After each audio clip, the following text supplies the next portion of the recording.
Hey guys, tonight we're diving into something that's equal parts glittering and grotesque, something buried behind the velvet curtains of palaces and tucked deep inside marble tombs.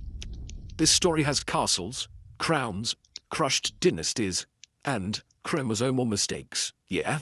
We're talking about royal inbreeding, and let's be real, you probably won't survive this, not because it's scary, but because by the time we're done, your brain may genuinely need a long nap and a DNA test. So before you get comfortable, take a moment to like the video and subscribe, but only if you genuinely enjoy what I do here. Oh, and drop a comment with your city and what time it is where you're watching. I love seeing how far this little bedtime campfire reaches. Now, dim the lights, maybe turn on a fan for that soft background hum, and let's ease into tonight's journey together. You begin, unsurprisingly, with a wedding. But not a wedding in the usual sense. No champagne fountains. No awkward conga lines. This wedding is centuries old, arranged not for love, but for legacy. The bride is a princess, the groom, her cousin. They've been raised in separate wings of the same palace, attending different tutors, crossing paths only occasionally. Yet tonight they'll merge their futures, and more importantly, solely, according to their advisors, their bloodlines. For thousands of years, royal families have obsessed over the purity of their blood. In their minds, the right mix of noble heritage could forge an unshakable empire. But here's where things get tricky. When you're trying to preserve power and avoid outsiders, you run out of marriage options real fast. Eventually, your royal pool becomes more of a royal puddle. And guess who gets to swim in it? That's right, you. Let's rewind a bit. Picture a map of Europe in the Middle Ages. Bright banners flap over hilltop fortresses. Every little kingdom has its own court crest and a collection of children meant to be married off like chess pieces. Royal kids are born with titles like Duke of Here or Princess of There, but their real job is to secure alliances. A peace treaty can be signed with a quill, sure, but it's way more permanent when it's sealed with a wedding and a baby. So if you're a king, you might look around at your court, tally up your siblings, your cousins, your nieces and nephews, and ask, which of you is ready to marry your relative for the good of the realm? And someone, uncomfortably young, will probably say yes. In the beginning, these marriages seem strategic. You're a king trying to unite two enemy nations. Marry your daughter to the other king's son. Done. You're a queen trying to prevent war after your husband dies. Marry your cousin and keep the bloodline intact. Simple. But once this becomes habit, generation after generation, the results start to show, and not in a good way. You start seeing more royals with limp limbs, cloudy minds, and underbites so prominent, they become family trademarks. You see children who die young, others who grow up into kings with no heirs, and queens who can't bear children at all. You see entire empires riding on the health of one teenager's bloodstream. One of the most powerful dynasties in history, the Habsburgs, literally wore their inbreeding like a badge of honor. The famous Habsburg jaw, that overseas jutting chin, wasn't just a genetic fluke. It was the result of centuries of marrying relatives to keep their power centralized. You'll meet them soon. Trust me, you'll recognize them when they show up. Here's the quirky part. In ancient times, this kind of inbreeding wasn't always taboo. In fact, it was sometimes encouraged. Royalty, especially in ancient Egypt, believed they were descendants of gods. And gods, by their very nature, didn't need to marry outsiders. So if you were the pharaoh and your sister was available, well, that wasn't considered weird. It was divine. But more on that in the next chapter. You might be asking yourself, didn't anyone realize this was a terrible idea? The short answer is yes, but not until much later. Back then, people didn't understand recessive genes or DNA mutations. They saw a deformed child and blamed the mother, or divine punishment, or even bad astrology. No one thought, hey, maybe we shouldn't marry our first cousins every generation. And the funny, not funny, haha, but funny tragic thing is that even when the results of inbreeding became obvious, many royal families still did it. Because power was a better motivator than fear. And they weren't about to let a little thing like future generations slowly unraveling get in the way of a good political alliance. Of course, some families go away with it for longer than others. There are records of monarchs with multiple overlapping cousin marriages who still lived to be 80 and ruled with clarity. But those are the exceptions, not the rule. For most, this ancient gamble eventually led to dynasties that couldn't sustain themselves. A single genetically compromised heir could bring everything down. And here's the scholarly twist. Some historians argue that the whole inbreeding ruined them narrative is a little too neat. They say other factors, like political missteps, revolutions, wars, were just as damaging. Maybe inbreeding made things worse but didn't cause the fall. Maybe it was more of a perfect storm. Still, it's hard to ignore how many royal lines collapsed after a few too many cousin weddings. So tonight, you'll follow this tangled thread of genetics and monarchy through marble halls and gold-gilded cribs, over Persian carpets and down spiral staircases, past thrones and tombs and secret bedrooms. You'll meet kings who couldn't speak, queens who never smiled, princes who bled from the slightest scratch, and empires that fell, not by sword but by bloodline. And it all starts here, with the simple idea that royalty should only marry royalty, that their blood was not just blue, but better, smarter, stronger, chosen. Spoiler, it wasn't.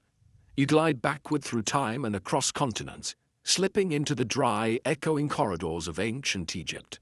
Here, the heat doesn't just press against your skin.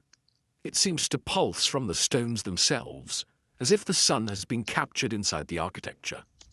Golden statues stare down with blank, eternal eyes. Incense coils lazily in the air, trailing from the altars of gods who look suspiciously like the people ruling the place. And then you see it, the most divine union of all. Pharaoh and sister, husband and wife, ruler and mirror.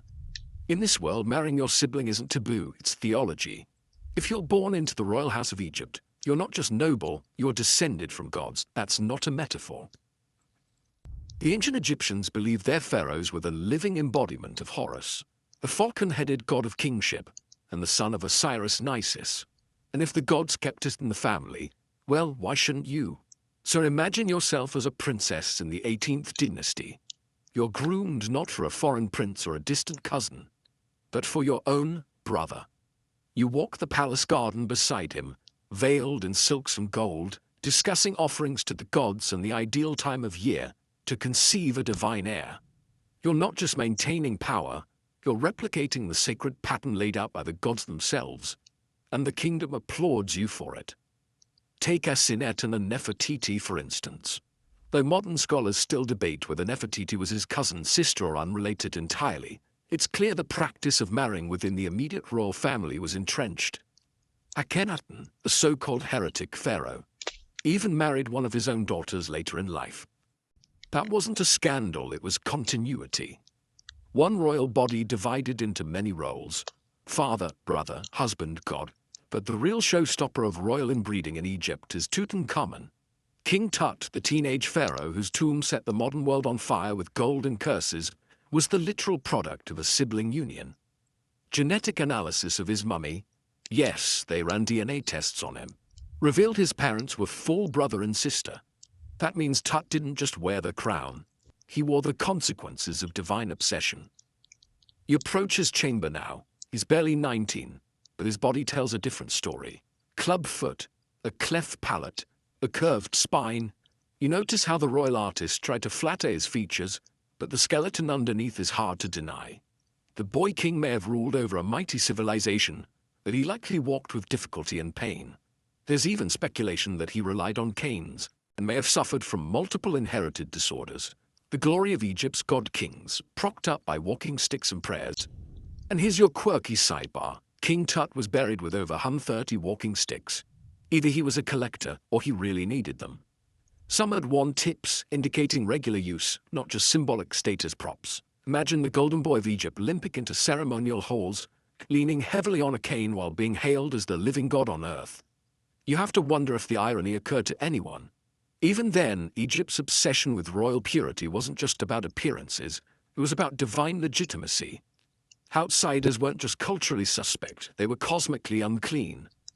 Marrying someone of non-royal or even non-divine lineage could delegitimize your right to rule, and so generation after generation the pharaohs folded their family treason on themselves, chasing godhood at the cost of human health. But here's the thing, historians still argue over how widespread this actually was. Some think sibling marriages were mostly symbolic, more title than practice, with actual romantic unions happening elsewhere. Others argue it was as literal and biological as it sounds. The records are patchy, the artwork stylized. Was Nefertiti Akhenaten's sister, cousin, or just politically convenient? The tombs don't give clear answers, the DNA tests help, but even they can't settle every debate. Still, the pattern's hard to ignore. Royal Egyptian lineage loops in tight circles, sister mother queens, uncle husbands, cousin fathers. It's a genealogy that reads more like a crossword puzzle than a family tree. And unlike in Europe, inbreeding would eventually cause scandal and suspicion, here it remains sacred, celebrated, holy. But you start to feel the weight of it. Not just the spiritual symbolism, but the real toll. On bodies, on minds, on the genetic code stretched thin like gold leaf over wood. Egypt's dynastic ambition didn't just build pyramids, it built fragile heirs. Divine, yes, but vulnerable too. And while the average Egyptian peasant might live a full life tending crops and praying to gods, their god-king might die in his teens, alone in a golden tomb the size of a small village, encased forever in resin and curses. It's a trade-off. Divine lineage for mortal fragility. As you leave Egypt behind, the desert heat still clinging to your skin, and you can't help but marvel. Not at the grandeur or the wealth, but at how far humans will go to protect an idea. The idea that their blood, their family, their claim to power is something sacred, something worth bending nature for, worth risking everything, even the future of the dynasty itself. Because when you trace history's grandest empires backward, following the gilded veins of power, you often find not a tree, but a circle, a loop, overlapping names, shared ancestors, familiar diseases. It's not just Egypt. You'll see it again and again and again. You find yourself standing inside a tomb, not the grand golden cavern of a pharaoh, but something more sterile, more scientific. There's a soft hum of refrigeration in the air, and the glint of stainless steel under fluorescent lights.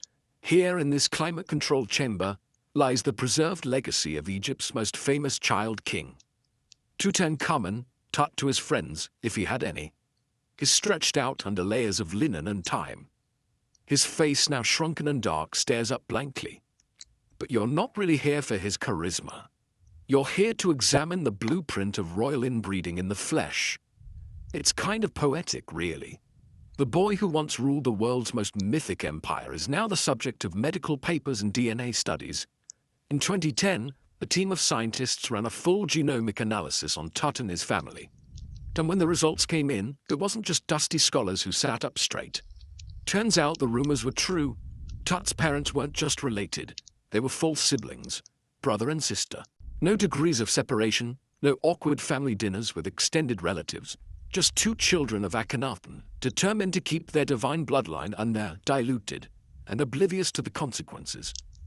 Now, you might expect that a child born of siblings would carry some genetic baggage. And oh boy, did Tut deliver. His skeleton revealed a laundry list of problems: a cleft palate, a curved spine, possibly scoliosis, a deformed left foot with missing bones. No wonder he was buried with over 100 canes. He needed them. Some experts believe he had a clubfoot that made walking painful or even impossible without assistance. He wasn't just a ceremonial figurehead who happened to limp. He was physically compromised from birth. A real-life case study in what happens when a family tree folds inward. But here's where things get interesting. Some of Tut's apparent deformities might have been overblown. When CT scans of his mummy were released, they sparked as much confusion as clarity. One scholar insisted he had a condition called Kohler disease, a rare bone disorder. Another said, no, it was sickle cell anemia. Others blamed Marfan syndrome, epilepsy, or just the effect of embalming gone wrong. The list grew like royal rumors, plausible but murky, almost mythic in itself. The debate still isn't stubborn settled. Even with modern tools and thousands of years to think it over, we're not entirely sure what killed him or what was wrong with him. But there is one detail everyone agrees on: he wasn't exactly bursting with vitality. His death around age 19 left no heirs. His wife, who was also his half-sister by the way, had 2 stillborn daughters, their tiny mummified bodies buried with their father. So not only did Tut's parents double down on sibling marriage, but the next generation paid for it again. One of those infants had visible skeletal deformities of her own. You can almost hear the dynasty's genetics sputtering, coughing, and going silent. The line ends not with a war or assassination, but with miscarriage and bone disease. And now for something on the weirder side. When researchers opened Tutankhamun's tomb in 1922, they found strange oils used in his embalming. These oils had chemically reacted with his linen wrappings and his flesh, basically cooking his body over time, slow roasting it to a dark, shriveled crisp. The result? A mummy so blackened and contorted that early explorers thought it had been set on fire. Which, to be fair, is kind of what happened. A slow, oily funeral barbecue for the most famous teenager in history. The symbolism writes itself, and still he is remembered.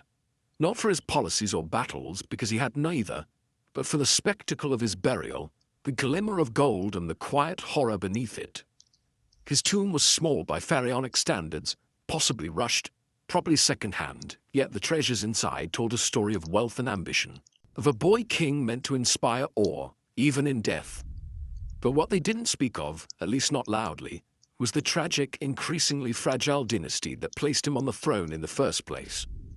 You wonder what it felt like to be him, raised from birth to believe he was divine, pampered, isolated, perhaps pitied behind palace doors. Did he ever suspect he was different? Did he notice the whispering servants, the concerned glances from physicians, the way he was always being held up and helped along? Did he ever wish to run, to dance, to be just a boy rather than a god with broken feet? That's the real heartbreak in Tut's story, not the gold, not the treasure hunters or the curses, but the silence. The silence of a dynasty so obsessed with preserving divine blood that it ignored the very real cost in flesh and bone. And you realize that this is just the first of many such stories. Tutankhamun is the prototype, not the outlier. His tale is a preview, a soft introduction to a pattern that will repeat itself with alarming frequency. Because when kings and queens start marrying their own, the results aren't always immediately disastrous. Sometimes it takes generations for the cracks to show, but eventually the foundation buckles. So you leave the refrigerated tomb behind, the DNA report still open, the debate still unresolved. Was it inbreeding that killed him? Maybe. Was it malaria? Could be. A broken leg that got infected? Also on the table. The truth is slippery, buried under centuries of embalming oil and political spin. But one thing remains certain. Tut was a child of a closed loop, a dynasty eating its own tail. And he paid the price even in death for a family that couldn't bear to open its windows. As you drift away from the Nile Valley, the sun fading behind pyramids and papyrus, you realize this story is just warming up. Because if Egypt was the first to crown inbreeding as divine, Europe was about to crown it as destiny. The moment you cross into Europe, the air shifts. The gold of Egypt fades into cold stone and crisp mountain breezes, and now you're in a world of heraldry, crests and damp castles echoing with the sounds of courtly politics and poorly thought-out family decisions. You arrive in Austria, deep in the heart of Habsburg territory, where one of the most powerful families in European history is about to show you what centuries of strategic cousin swapping can really do. If Tutankhamun was a warning shot, the Habsburgs are the full fireworks display. You stand outside a grand palace, one of many the Habsburgs built, filled with tapestries and chandeliers and more portraits of relatives than any normal human could keep straight. And those portraits, let's just say they all share some suspicious features: elongated faces, drooping eyelids, and most famously, a lower jaw that looks like it's trying to escape the rest of his face. You're meeting the infamous Habsburg jaw, the physical embodiment of a family tree that should have had more branches. The jaw, technically called mandibular prognathism, isn't just a cosmetic quirk. It caused speech issues, chewing problems, and likely chronic discomfort. But more than that, it was a visible signal of just how tightly this family had clung to the idea of dynastic purity. Instead of marrying into unrelated noble houses, the Habsburgs repeatedly chose spouses from within the same short list of eligible relatives. First cousins, double cousins, sometimes uncles and nieces. They weren't just intermarrying, they were folding reality in on itself like a noble version of a Mobius strip. And you look back through the generations and the pattern becomes alarmingly clear. By the time Charles II, Sind of Spain, is born, the most tragic example of the Habsburg experiment gone wrong, he has more ancestral overlap than a lad mouse bred for one specific trait. But more on him soon. For now, you're lingering in the late Middle Ages, watching as the Habsburgs consolidate power by keeping it all in the family. Literally. Here's a fun fact, or horrifying depending on your sense of humor. By the 16th century, the Habsburgs were so intermarried that genealogists say their family tree had more loops than branches. Charles V, Holy Roman Emperor and one of the dynasty's greatest rulers, had a family tree where his grandparents were also his great-uncles and aunts. It's less of a tree and more of a tangled shrub. You would need a whiteboard, a laser pointer, and maybe some aspirin just to trace his ancestry. And still, this wasn't considered madness. It was considered smart, strategic, pure. The belief was that by limiting marriages to within royal and noble circles, especially their own, they could maintain a bloodline blessed by God, untainted by peasant origin or rival claims. It didn't matter that the risks were quietly accumulating in the genetic background like a time bomb. Power was immediate. Future health, that was somebody else's problem. This idea wasn't unique to the Habsburgs, but they took it to new heights, or depths, depending on your angle. Over the centuries, their territories expanded not just through war, but through wedding. They collected thrones like Pokemon: Austria, Hungary, Bohemia, the Netherlands, Spain. One royal marriage could result in an entirely new kingdom added to the family collection. Let others wage war, one Habsburg famously said. You, lucky Austria, marry. And marry they did, just not outside the gene pool. Even the children who seemed to escape the effects of inbreeding, those who ruled capably, lived relatively long lives, were still passing along increasingly tangled DNA. The Habsburg jaw didn't pop up overnight. It developed gradually over generations, becoming more pronounced with each familial marriage. One study analyzed 15 Habsburg portraits and found that the severity of the jaw correlated directly with the level of inbreeding, which is both hilarious and tragic when you realize the best record of this dynasty's genetic misadventures might be in their own official artwork. But here's the scholarly twist. Not everyone agrees that the jaw was purely genetic. Some argue it was exaggerated by court painters, made to look more noble or distinguished. Others say it was more cultural than hereditary, caused or worsened by environmental factors or disease. Still, the science seems to back the idea that at least part of the Habsburg signature look was thanks to cousin marriage, and lots of it. And yet, for all this, the Habsburgs thrived for a time. They dominated European politics, commanded vast armies, and sat on more thrones than any other family in history. But eventually, consequences of their genetic corner-cutting would catch up with them. It wasn't just the jawline. It was fertility issues, mental decline, physical disabilities, a slow decay that by the time it reached Spain would become undeniable. So as you stand here, watching a court banquet unfold in a hall lined with ancestral portraits that all somehow resemble each other, just a little too closely, you start to see the pattern. The Habsburgs didn't think of themselves as fragile. They thought of themselves as eternal, as chosen. Their portraits weren't just art, they were propaganda, affirmations of divine continuity. And if that meant marrying someone you shared a grandmother with, so be it. The crown was more important than common sense. The air in the palace feels stale, generations of closed windows, both literal and metaphorical. The bloodlines are tight, the ambition tighter. But you know it can't last, that beneath the polished marble floors and golden tapestries lies a truth no amount of pageantry can hide. Nature doesn't care about your titles, it doesn't care about your lineage or your divine right. It only cares about the math of genes. And the Habsburgs were working with increasingly limited variables. You begin to sense a kind of creeping inevitability. The same way Tutankhamun's brittle body hinted at a lineage stretched too thin. The Habsburgs were headed toward their own breaking point. And it was coming in the form of one very unfortunate man, whose reign would become the ultimate cautionary tale of royal inbreeding. But you're not quite there yet. First, you need to see just how deep this family was willing to dig into its own ancestry to hold on to power, and what they sacrificed piece by piece, generation by generation, to stay on the throne.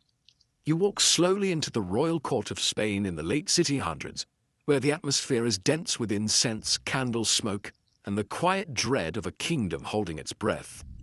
Here sits Charles II, the last Habsburg monarch of Spain, And if the Habsburg jaw had been an unsettling footnote in earlier generations, with Charles, it becomes the whole story.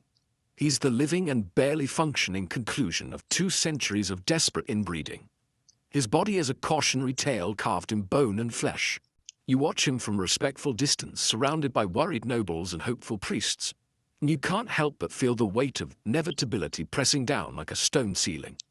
Charles was born in 1661, the only surviving son of Philip IV and Mariana of Austria, who were uncle and niece.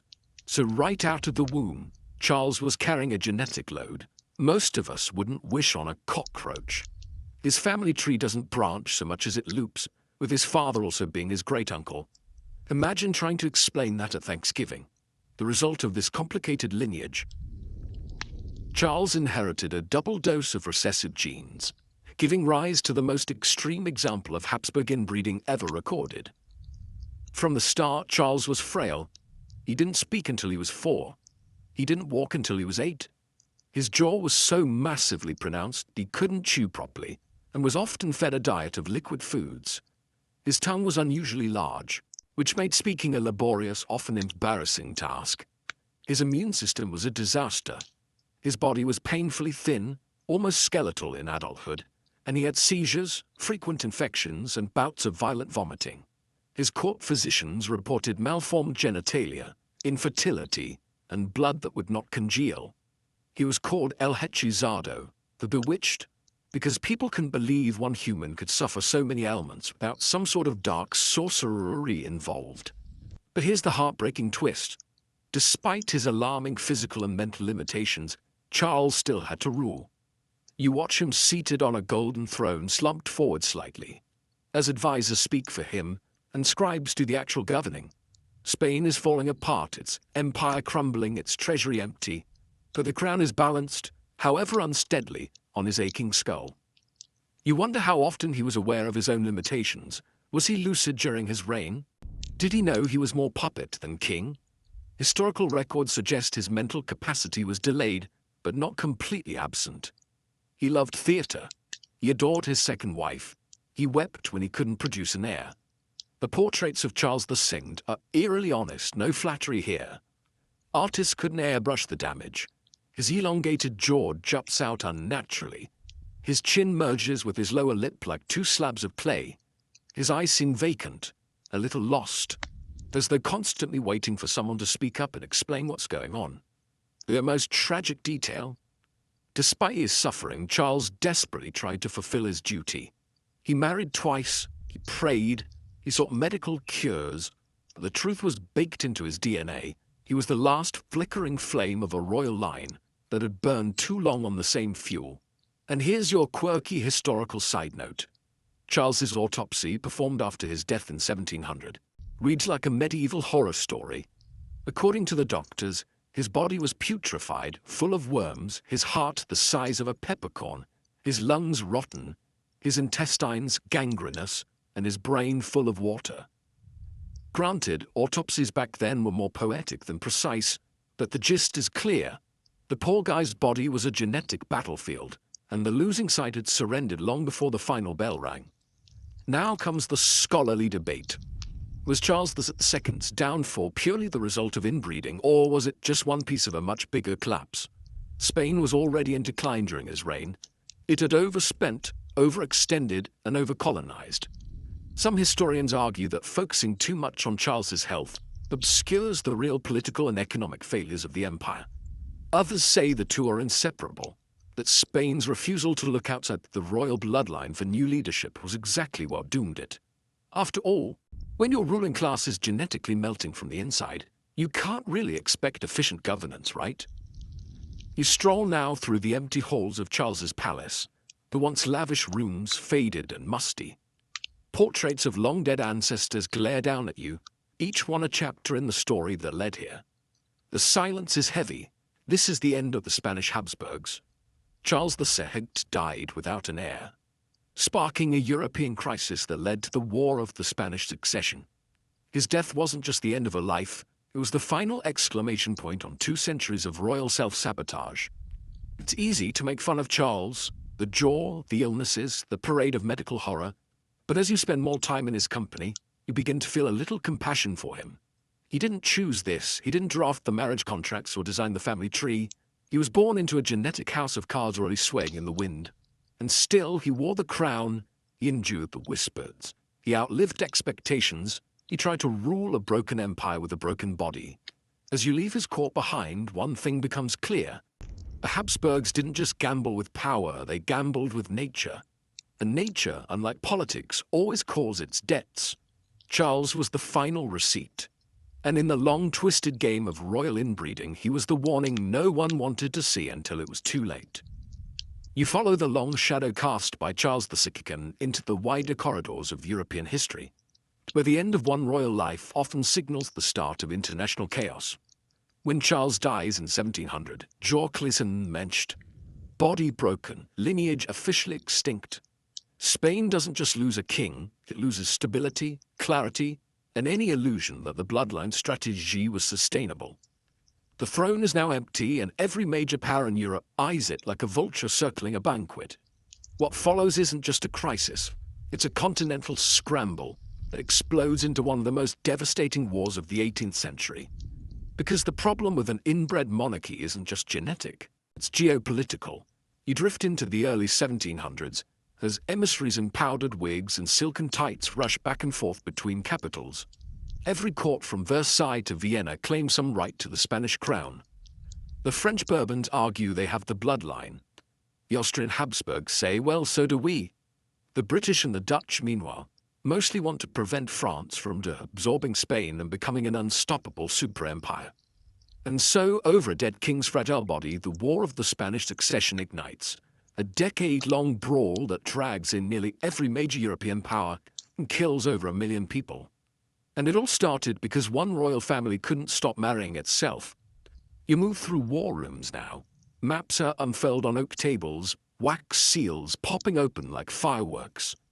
At the center of this frenzy sits the ghost of Charles II, an emperor who couldn't father a child but managed to father a war. And it's worth remembering that his fall wasn't just medical, but deeply symbolic. Spain had once been the crown jewel of Europe, a global empire flush with gold from the New World, fleets dominating the seas, colonies stretching across continents. But by the time Charles dies, the empire is bloated, brittle, and about as structurally sound as a stack of wet parchment. There were signs of decay long before Charles took the throne. Economic collapse, military overreach, a crushing reliance on silver that kept pouring in from the Americas. But even silver can't fix bad genes. And the real damage had been happening quietly in the palace nurseries, one cousin marriage at a time. By the 17th century, Spain had one of the most inbred monarchies in Europe. A 2009 genetic study calculated that Charles II had an inbreeding coefficient of over 25%. That's the same as if your parents were siblings. His family hadn't just tiptoed into the genetic danger zone. They'd moved in, redecorated, and thrown a coronation party. The Spanish elite knew it too. Letters from diplomats at the time speak candidly about the king's condition. The king's body, one wrote, is as fragile as his government. The court was filled with priests and doctors, not because Charles was especially religious or high maintenance, but because he was constantly on the brink of collapse. Every minor illness could be fatal. Every day without an heir, a little more doom. And yet they waited, hoping against reason that he might somehow recover or miraculously produce a son. He never did. After his death, the throne passes eventually to Philip V, a Bourbon prince and grandson of Louis XIV of France. Spain transitions from Habsburg rule to Bourbon rule, ending 2 centuries of genetic recycling. And while that sounds like a fresh start, it sparks fear across Europe. Now France and Spain are ruled by the related monarchs. Will they unite their powers? Will Louis XIV install a puppet in Madrid? The war that follows is brutal and sprawling. Cities burn, dynasties crumble, and all of it leads back to a royal bloodline that refused to open the gates to new genetic material. Here's a strange footnote. During the war, propaganda about Charles II and Habsburg inbreeding runs wild. Pamphlets circulate describing his deformities in grotesque detail, exaggerated for effect but rooted in truth.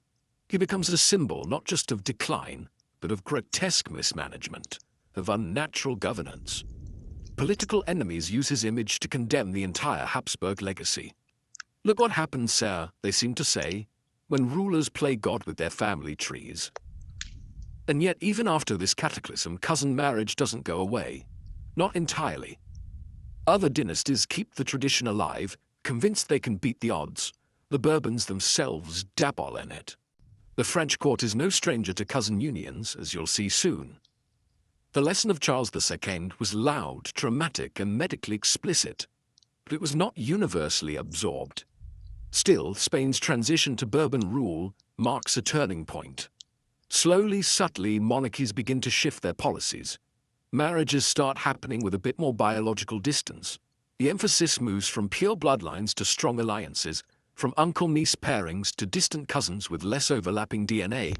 It's not the end of inbreeding, but it's the beginning of hesitation. The question now becomes, how close is too close? You exit this chapter with the image of Charles II lingering in your mind. A man whose body couldn't support the crown he was born into. His life was a monarchy in miniature, grand on the surface, crumbling underneath. And his death didn't just bring down a dynasty, it forced Europe to reckon, at least briefly, with the consequences of treating genetics like a chessboard.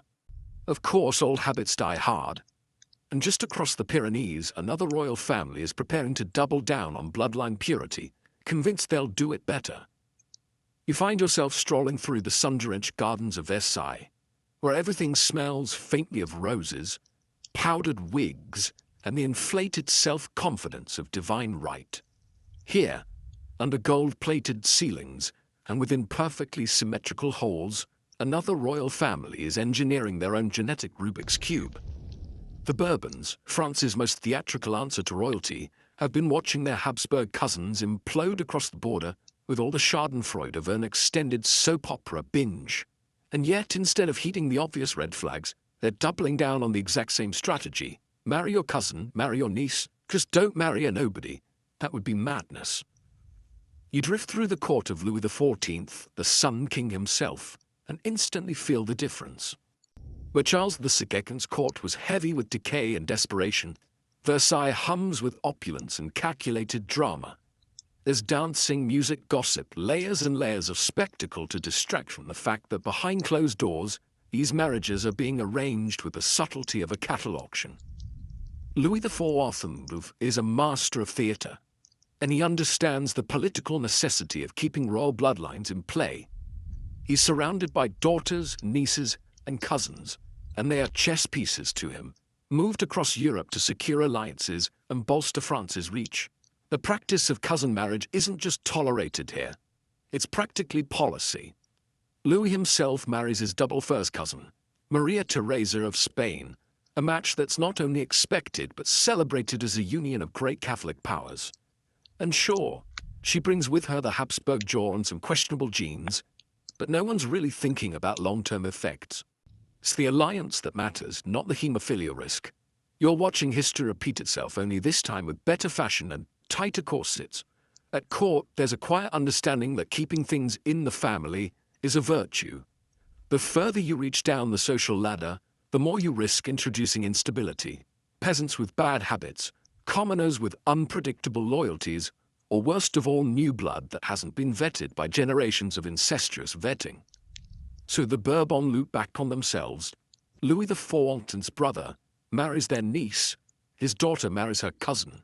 Children born of these unions are encouraged to continue the pattern. It's a royal relay race and everyone's passing the same chromosome baton back and forth. You might think the results would be immediate. Extra fingers, strange conditions, another Charles II waddling across the drawing room. But not quite. The Bourbons for a time seem to get away with it. Louis XIV is robust and lives into his 70s. His court is full of strong personalities and ambitious heirs. The gene pool, while shallow, hasn't yet started to show the cracks. It's more of a slow simmer than an explosion, but the warning signs are already there. You just have to look closely. Take Louis, Grand Dauphin, the Sun King's son. He marries Maria Anna Victoria of Bavaria, which is a slight break from cousin strategy, but then his son Philip V marries his double-second cousin Maria Louisa of Savoy. Their children, a tangled knot of overlapping relatives. And it's here that the mental instability starts showing up. Several descendants suffer from melancholy, erratic behavior, and mood disorders. Historians later speculate about bipolar disorder and depression, traits that quietly worm their way through Bourbon family lines, hidden under velvet coats and jeweled crowns. There's also the matter of fertility.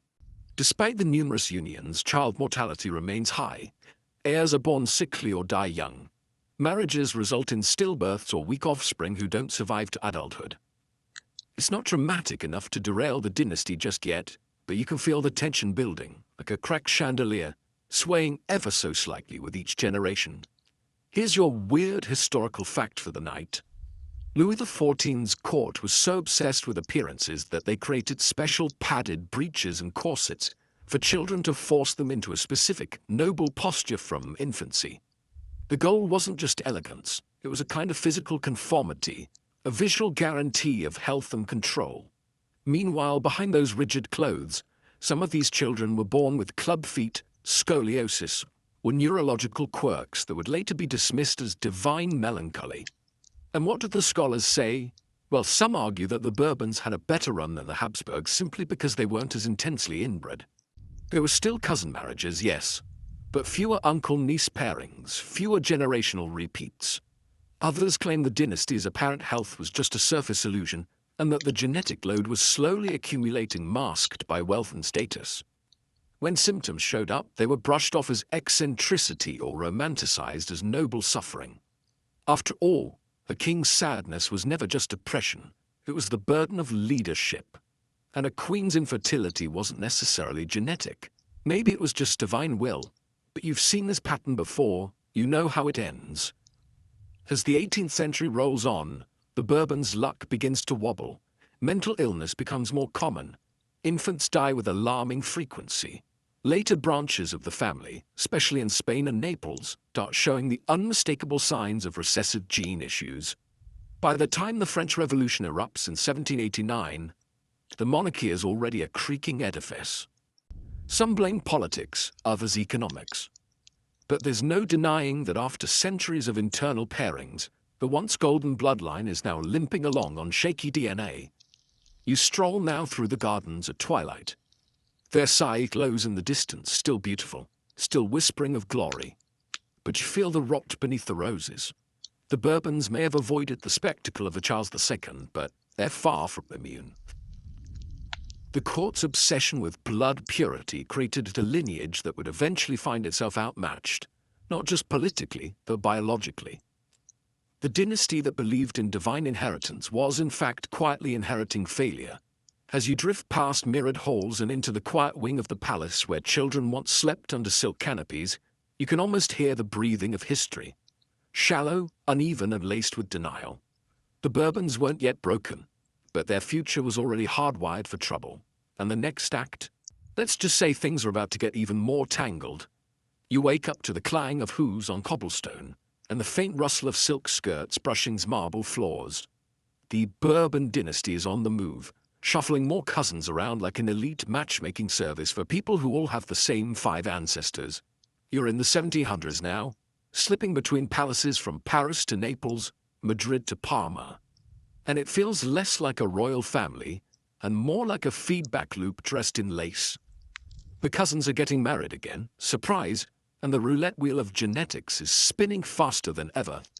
This is the age of the Bourbon roulette, a nickname you whisper to yourself as you watch alliances form between uncles and nieces, double cousins, and the occasional second cousin just to spice things up.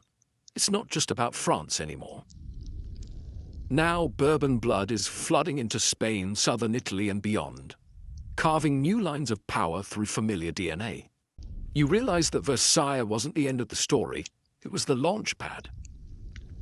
The Bourbons are spreading like genetically compromised dandelions across the continent. Take the Spanish Bourbons, for example. When Philip V took the throne of Spain in the early 1700s, thanks in large part to Charles II's unfortunate genetic exit, he brought with him all the courtly customs and marriage strategies of his grandfather Louis XIV.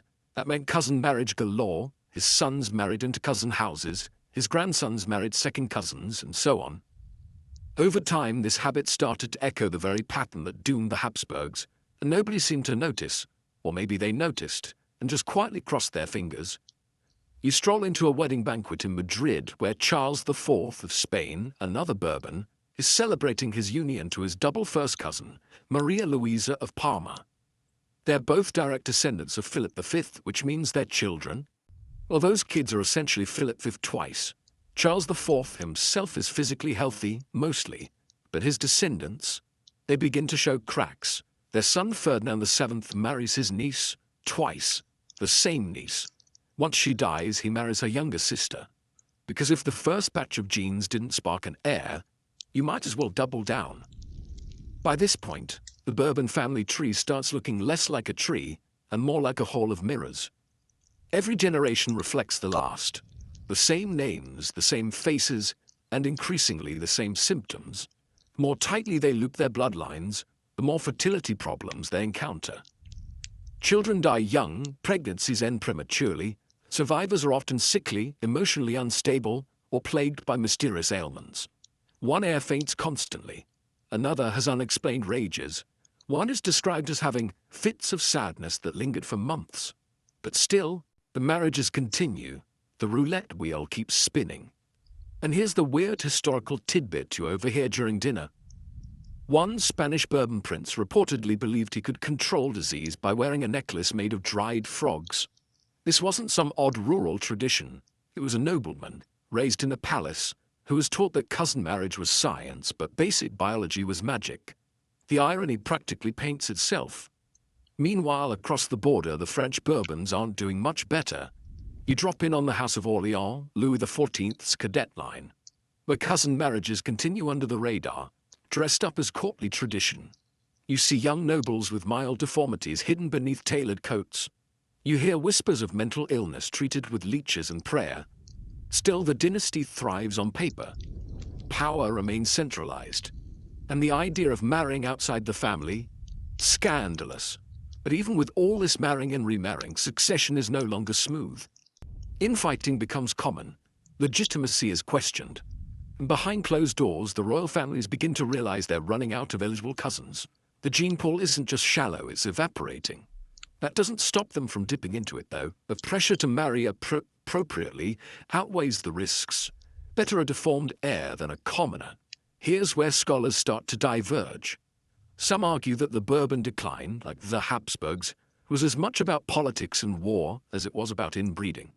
They point to revolutions, economic shifts, and the rise of Enlightenment ideals. Others say, look at the pattern, look at the diseases, the infant mortality, the neurological conditions cropping up in multiple branches of the family.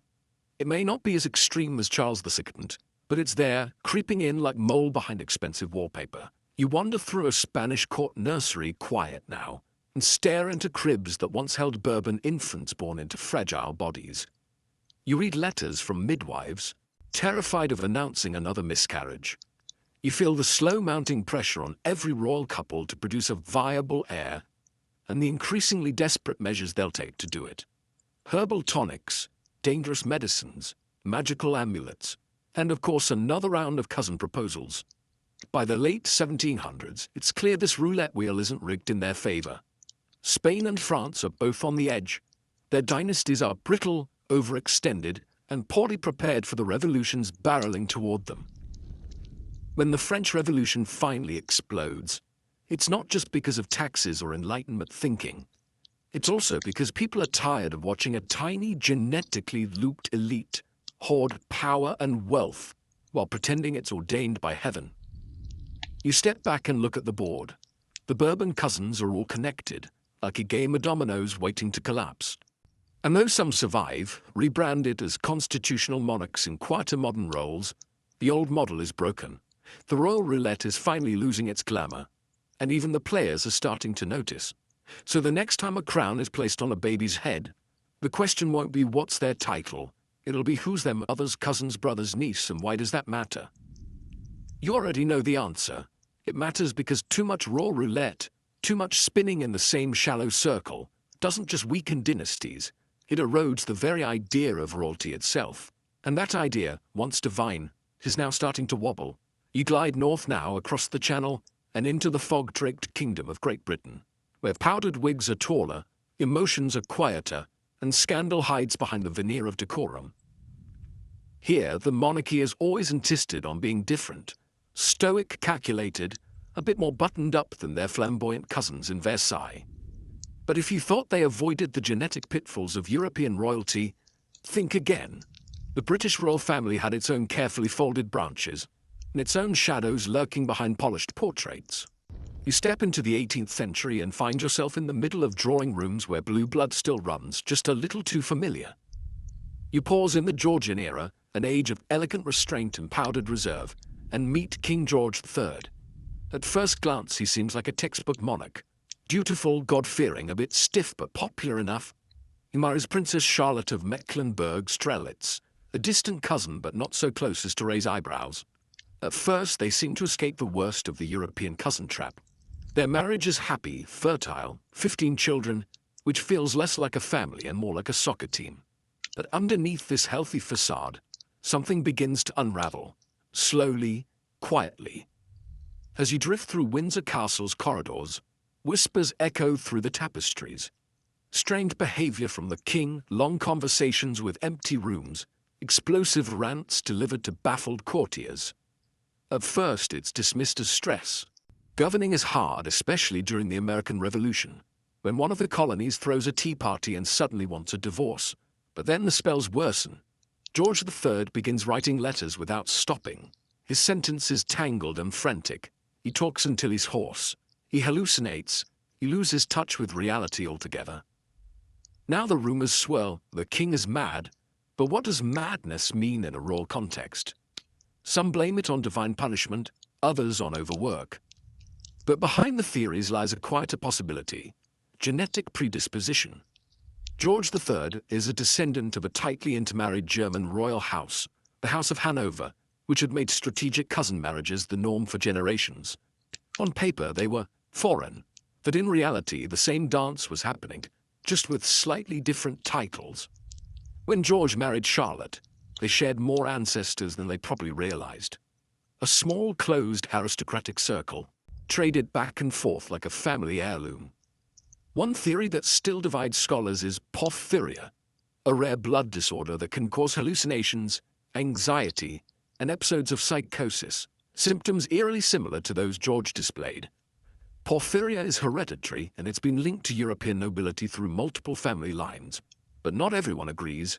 Some claim it was bipolar disorder, others say arsenic poisoning, or lead contamination from medicine. Modern DNA testing has been limited, and much of the evidence is circumstantial. But one thing remains disturbingly consistent. This royal lineage carried more than just tradition. It carried something dangerous. And George isn't the only one. As you leaf through the family records, you start to notice a pattern. Traces of mental instability echoing through the bloodline like a forgotten chorus. One of George's sons, Prince Ernest, has a daughter born with severe cognitive disabilities, hidden from the public. Another descendant, Princess Augusta, suffers from unexplained sadness and social withdrawal. Even Queen Victoria, a later figure we'll visit soon, had children and grandchildren who battled depression, nervous breakdowns, and emotional volatility. It's not always overt. Often it's brushed under thick Victorian rugs, but it's there. Here's a bizarre little detail for your collection. At the height of George's illness, physicians tried curing him with everything from purging and leeches to restraining him in straitjackets. One even suggested splashing him with freezing water to reset the mind. It's like someone opened a medieval medicine cabinet and just threw the whole thing at him. And the public? They were told the king was simply unwell or indisposed. No need to worry, please enjoy your scones. As the king's condition worsens, his son, also named George because apparently creativity wasn't in the gene pool either, steps in as Prince Regent. It's a polite way of saying Dad's unfit to rule, but we don't want to say it out loud. The Regency era begins, and George III lives out his final years blind, deaf, and locked away. More ghost than monarch. His legacy is a paradox, a ruler known for family values and national stability, remembered just as much for losing his grip on the throne and his mind. Historians still argue about what broke George III. Was it genetics, environmental stress, the crushing weight of empire? But the whispers of inbreeding never go away. Not in Britain, not anywhere. Because once you trace the bloodlines far enough back, they all start overlapping. Tiny threads weaving the same old pattern, generation after generation. And Britain, for all its appearances, wasn't immune. The royal family may have married fewer first cousins than the Habsburgs or Bourbons, but they still believed in the sanctity of royal blood. They still selected spouses from within an exclusive circle, aristocrats, nobles, distant but still traceable relatives. The gene pool was larger than some, but not exactly Olympic-sized. As you stand beneath a portrait of George III in his red and gold regalia, you can't help but see the cracks beneath the paint. A kind, devoted man, yes. A ruler who truly believed in duty and morality, yes, but also perhaps a victim of centuries of tradition masquerading as wisdom. A king undone not just by war or rebellion, but by the slow accumulation of decisions made long before he was born. You take a deep breath. Outside the palace, the fog is thick and the bells toll softly across the Thames. The madness of kings isn't just metaphorical, it's genetic, and it's not done with you yet. Because there's another monarch not far down the timeline who will pass on more than just an empire. She'll spread a secret disease through the veins of Europe, and she won't even know she's doing it. You linger for a moment at the edge of the Thames before crossing back through time, not far, just a few decades ahead, where the air is heavy with coal smoke and corseted tension. You're in Victorian England now, a time of trains, telegraphs, and empire-wide tea addiction. And at the center of it all sits Queen Victoria herself, wrapped in black lace and widowhood, matriarch to a family that will quietly and quite literally bleed across Europe. What she passes down isn't just her title or her trademark scowl, it's a hidden thread woven into her descendants' blood. A single genetic twist that changes the course of royal history, hemophilia. Victoria isn't born into this curse, she brings it. Historians suspect she was a spontaneous carrier, meaning the genetic mutation responsible for hemophilia emerged in her egg cells, not from her parents. Or, more controversially, some whisper that perhaps her father wasn't her father at all. A bit of scandal often brushed under velvet rugs. Whatever the source, Victoria's X chromosome carries a secret flaw, and she has no idea. She goes on to have 9 children, several of whom inherit the faulty gene, and from there it spreads like a royal family Christmas card with a very unfortunate footnote. Hemophilia is a cruel and invisible disease. It affects the blood's ability to clot. A small cut, no big deal for most people. But for someone with hemophilia, even the tiniest bruise can turn into internal bleeding, joint pain, and, in the worst cases, death. The disease is passed down through the X chromosome, so women are usually carriers, while men are the ones most severely affected. That's the math of it. But for the royal families of Europe, it's not just biology, it's a ticking time bomb. Victoria's daughters and granddaughters marry into nearly every major royal house on the continent. Russia, Germany, Spain, sometimes for love, often for strategy. These unions bring not just political alliances, but the hemophilia gene into new courts, cloaked in lace and lace-trimmed baby blankets. Her daughter Alice carries the gene to Germany. Her daughter Beatrice brings it to Spain. And her son Leopold, he doesn't survive it. He bleeds to death from a fall at age 30. This isn't the kind of thing monarchies like to advertise. So as symptoms begin to emerge in royal children, deep bruises, swollen joints, mysterious internal bleeding, the illness is hidden from public view. Physicians are sworn to silence, letters are burned, babies are given odd nicknames, as if distancing themselves from the reality of what's happening. But behind palace walls, the anxiety grows. Every scraped knee could mean hours of agony. Every stumble could end a dynasty. One of the most famous victims is Prince Alexei, son of Tsar Nicholas II and Empress Alexandra of Russia, herself a granddaughter of Victoria. You'll get to know him better soon. For now, you simply peer into the Russian palace nursery and see a small, pale boy surrounded by worried adults. He's the heir to one of the most powerful empires on Earth, and yet he can barely climb stairs without risking a fatal injury. The disease clings to him like a shadow, and the desperation to cure him leads to decisions that will eventually help unravel the entire Romanov dynasty. But we'll get there. For now, let's circle back to Britain, where Queen Victoria, ever the realist, becomes increasingly aware of what she's unleashed. She doesn't call it hemophilia, of course. That terminology is still developing. But she knows, she sees it in her children, in their children, in the doctor's worried glances. Still, she never apologizes. Royal marriages continue. Alliances must be made. After all, what's a little genetic roulette when the future of Europe is at stake? Here's your quirky, possibly macabre, historical fact. Queen Victoria once wrote to her daughter about their family's health woes with such cold precision that it felt more like livestock management than motherly concern. Poor Leopold's leg is worse again, she noted casually, as if she were discussing the weather or the condition of a carriage wheel. But in the same breath she reminds her daughters to continue marrying strategically. There's always a suitable cousin or prince available. The empire needs them to produce more heirs. Functional bloodlines are optional. And here's where the scholarly tension kicks in. Some argue that the spread of hemophilia was tragic but isolated, affecting only a few unlucky branches of the tree. Others say it reveals the deeper fault lines of royal inbreeding. That even when the cousin marriages slowed, the DNA damage was already in motion. A hidden legacy passed down like antique silver, wrapped in velvet and diamonds. You drift into a late-night dinner at Balmoral Castle where Queen Victoria sits stern and upright, her black veil casting shadows over the table. Her surviving children, some sickly, others just painfully awkward, make quiet conversation. The servants hover silently. No one mentions Leopold, no one mentions Alexei, but the air hums with the weight of unspoken knowledge. The empire may stretch across continents, but the royal bloodline now contains a silent saboteur. And this is the real twist, the one they never write into history books without a footnote.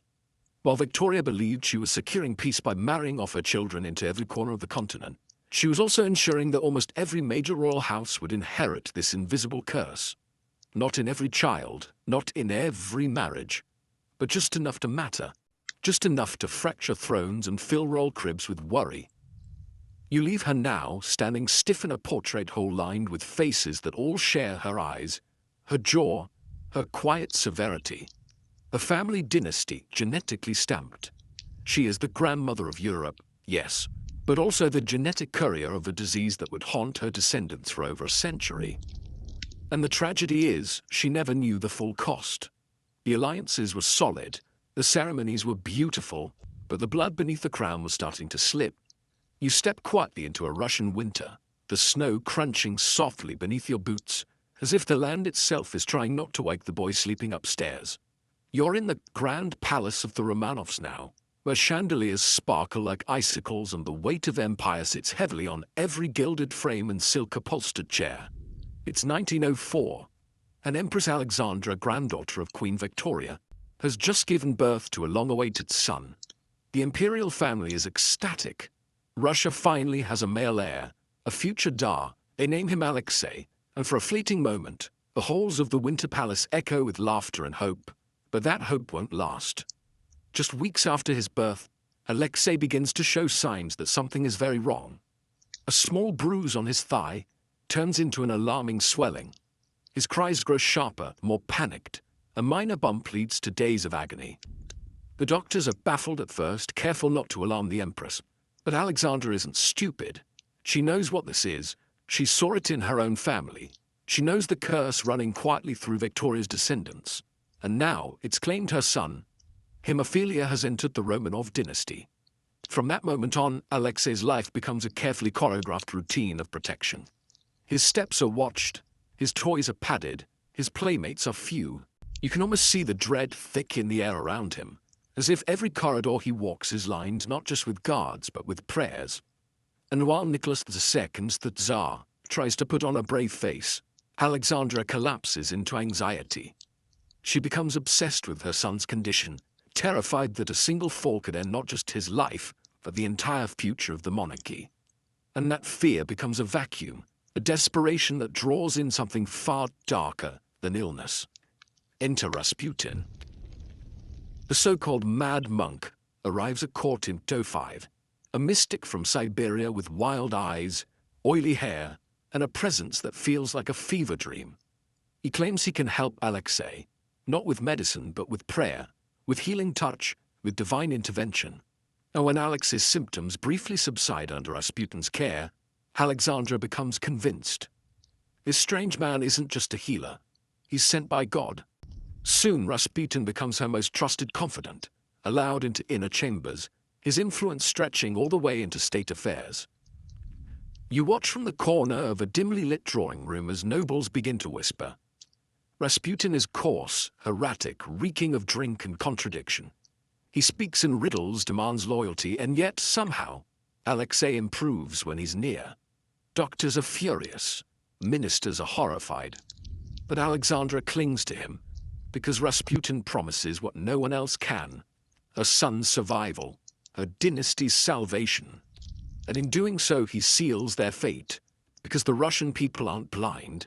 They see Rasputin's rise, they see the Empress retreating behind closed doors, speaking to a man with no title and too many secrets. They see the cracks in the Romanov facade, and hemophilia, though still hidden from the public, becomes part of the rot behind the curtain. The royal family starts to look weak, cursed, tainted by mysticism and incompetence. And all of it stems from a boy too fragile to play with his cousins. Here's your quirky, haunting fact. Rasputin once predicted that if you were killed by the members of the royal family, the entire Romanov line would fall within 2 years. Spoiler, they were. And it did. The tragedy of Alexei isn't just his illness. It's what it triggers. His condition is the match that lights the fuse of desperation in his mother, which brings Rasputin to power, which undermines the legitimacy of the monarchy, which accelerates the revolution that's already brewing. Russian soldiers are dying in World War I. Bread lines stretch for miles. And meanwhile, behind palace gates, the Tsar is listening to a peasant mystic while his son bleeds in silence. Some scholars still debate whether Rasputin actually had any healing power. Perhaps his calming presence reduced Alexandra's anxiety, which in turn calmed Alexei. Maybe he suggested stopping certain harmful treatments, like aspirin, which thins the blood. Or maybe it was coincidence. Hemophilia often comes in episodes, and periods of relief can appear miraculous. We don't really know. What we do know is that his influence became politically toxic. And Alexei's illness, though secret, was the reason Rasputin had any power at all. You watch Alexei in quieter moments, bundled in layers, face pale, eyes sharp. He's not oblivious. He knows he's different. He sees the worry in his mother's eyes, the way the servants hover, the tears she wipes when she thinks no one's looking. He tries to be brave. He reads. He laughs when he can. But his world is small, narrowed by fear, padded and quieted by a family that can't bear to lose him, and a world that eventually will. By the time the Russian Revolution begins to rage in Type 17, the Romanovs are already ghosts in their own palace. The hemophilia, though hidden from the people, has done its damage. It made the monarchy retreat. It broke the Empress's judgment. It gave Rasputin a throne of his own, and it turned the last Tsar into a man who no longer knew how to rule. Eventually, Alexei will be taken with the rest of his family to a house in Yekaterinburg. He'll be promised safety. He'll sleep under guard. And one night he'll be woken by men with rifles and bayonets. The disease that made him fragile couldn't protect him in the end. The blood that wouldn't clot couldn't stop the execution. And the gene that started in a British palace will end here, in a dark Russian basement. You step away from the snow, back into the long corridor of history, and realize just how far-reaching a single mutation can be.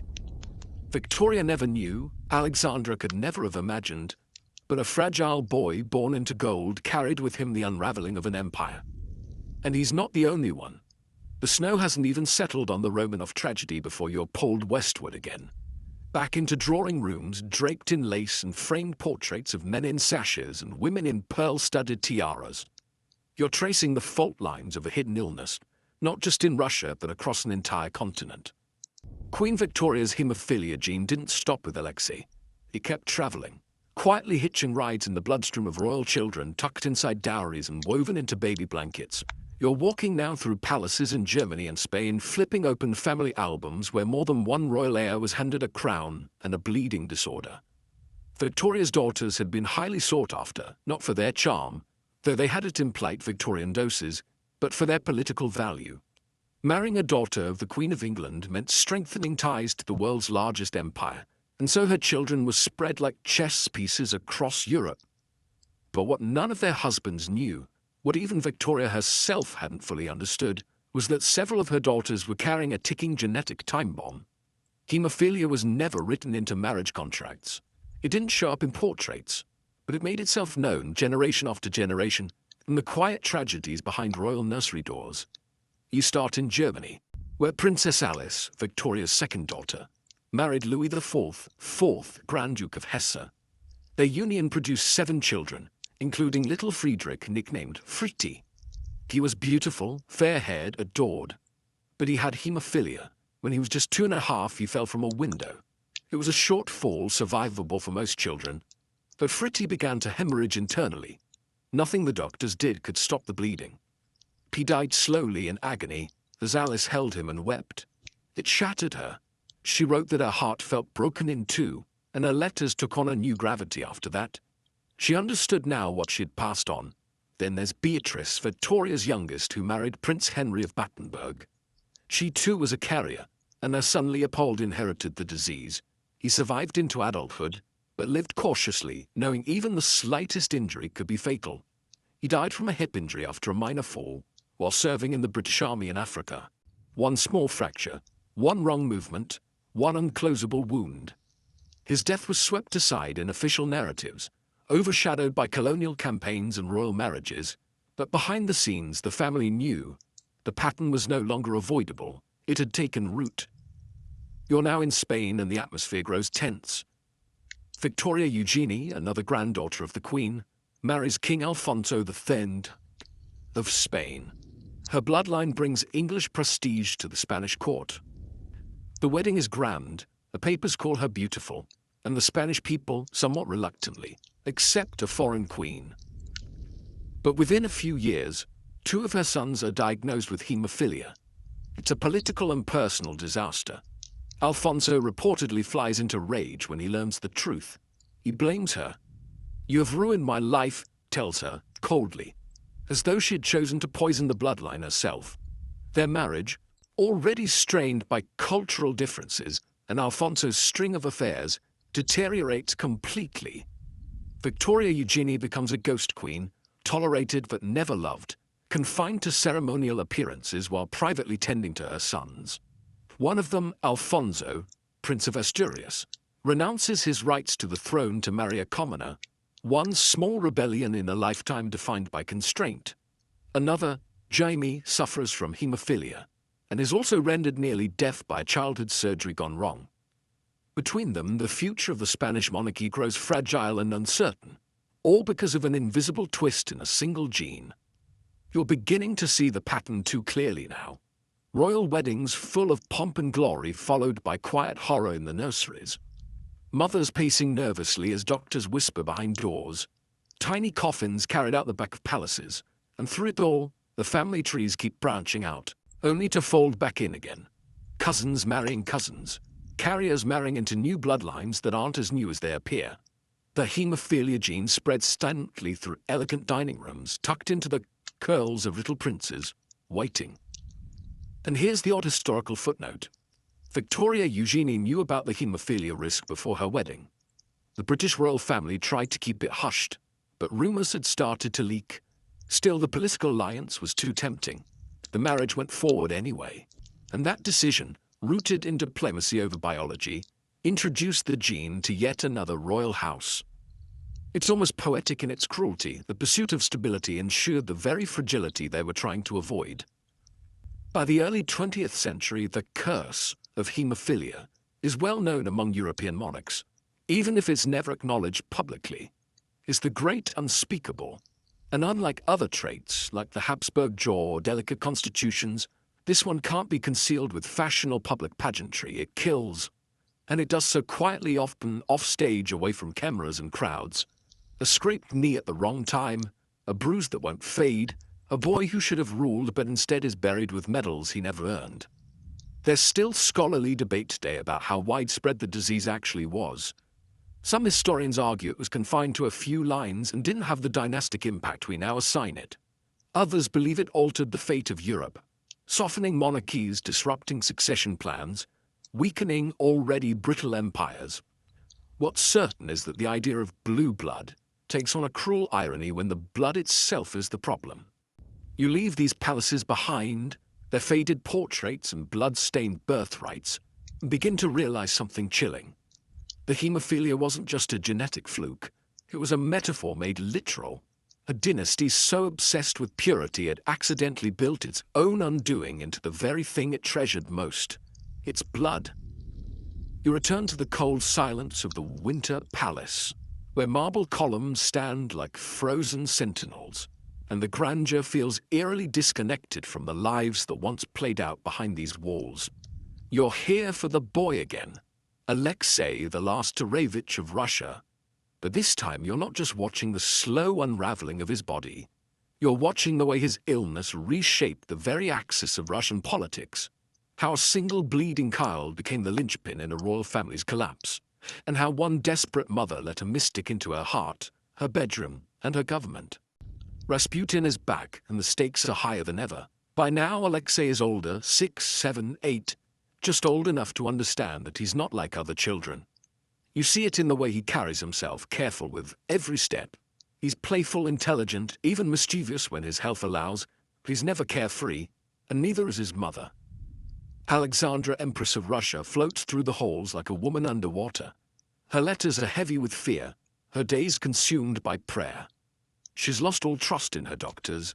They can't help him, only one man can, and that man is a holy peasant with wild eyes and the social graces of a bar brawler. You hear his name before you see him. Grigory Yefimovich Rasputin. They call him a starets, a wanderer, a healer, a prophet, a madman. He's all of these and none. What he truly is, to Alexandra, is hope. And hope, when it's all you have left, can make you invite very strange people into very sacred spaces. Rasputin enters the imperial circle not as an equal, but as a necessity. Every time Alexei starts bleeding and won't stop, it's Rasputin who calms Alexandra, who prays beside her, who whispers that the boy will survive. And, most maddeningly, sometimes he does. You watch, skeptical, as Rasputin touches the boy's forehead, speaks in hushed tones, and then retreats to the shadows. The bleeding slows. The boy rests. Was it hypnosis? The placebo effect? The absence of medicine instead of its presence? Some historians later point out that Rasputin often advised against the use of aspirin, a known blood thinner, though the imperial doctors didn't realize that yet. Others say he had a calming effect on the boy, reducing his stress, which in turn eased the symptoms. Still others suggest it was just coincidence. Hemophilia flares up, then calms down, often with no warning. Whatever the case, Rasputin becomes, to Alexandra, a miracle worker. But to everyone else, he's a political grenade. Rasputin's growing influence becomes the scandal of St. Petersburg. Nobles whisper in salons. Ministers send frantic letters. The church is appalled. Even Nicholas II, the Tsar himself, seems unsure of how to handle the situation. On one hand, he loves his wife and wants to protect his son. On the other, he sees Rasputin's presence eroding trust in the monarchy. When Rasputin's private habits become public, his drinking, his womanizing, his eerie hold over Alexandra, the public begins to view the entire Romanov family as corrupted, even perverse. The whispers grow teeth. You drift into a late-night session of the Duma, Russia's legislative body, where politicians openly demand Rasputin be expelled from court. They blame him for bad appointments, failing military leadership, and general chaos. The empire is already stumbling under the weight of World War I. The Russian army is undersupplied and unprepared. The people are starving. And back in the palace, Rasputin is helping pick cabinet ministers. It's like treating an open wound with incense and conspiracy. The hatred grows, but Rasputin doesn't flinch. If anything, he revels in it. He believes he is protected by God, by Alexandra, by fate, and for a while it seems he is. Attempts to discredit him fail, accusations bounce off like rain, but you can feel the pressure building, and eventually it snaps. In 916, a group of aristocrats lures Rasputin to a palace under the guise of a party. They feed him poisoned cakes and wine, enough cyanide to kill a horse, but he doesn't die, so they shoot him in the chest. He falls, then stands back up. They shoot him again, still not dead. Finally, they beat him, tie him up, and throw him into the icy Neva River. When his body is recovered, his lungs are filled with water. That means he didn't die from the poison, or the bullets, or the beating. He drowned. Somehow, Rasputin's final act is to confirm his own legend. Even in death, he refuses to go quietly. And yet the damage is already done. Killing Rasputin doesn't save the monarchy. It's too late. The people no longer trust the royal family. Alexandra is still seen as weak, foreign, hysterical. Nicholas is viewed as disconnected, indecisive, increasingly irrelevant. And the boy, the bleeding frail heir, is no longer seen as a symbol of hope. He's a symbol of fragility, of destiny crumbling under the weight of tradition and denial. Here's your strange detail. Rasputin's personal letters included warnings to Nicholas. "If I die," he wrote, "you will lose your son and your throne within months." Was it prophecy, paranoia? Or did he simply know that his absence would expose the family's secrets for what they were? Desperate, decaying and doomed. The revolution comes quickly after. In 1917, the Romanovs are arrested. Nicholas abdicates. The family is exiled. The empire, once the largest in the world, collapses like a stage set after the final scene. And at the heart of it all, whether whispered or shouted, lies one quiet, devastating truth. The heir could not bleed. The dynasty could not survive. You leave that chapter shaken, not just by the madness of Rasputin or the fall of a monarchy, but by the reminder that sometimes history doesn't turn on battles or treaties, but on bodies, on blood, on the desperate, impossible desire to protect a child born with a secret that no amount of gold could cover. And yet, this wasn't the last time a dynasty risked everything to keep power in the family. The snow over Russia melts into rain as you drift toward the next moment. The final chapter of the Romanov story. It's July 1918, and the world is mid-collapse. Empires are crumbling like pastry one after another, and the former Tsar of Russia, Nicholas II, is no longer a ruler but a prisoner. You walk beside the imperial family now, but the corridors are bare.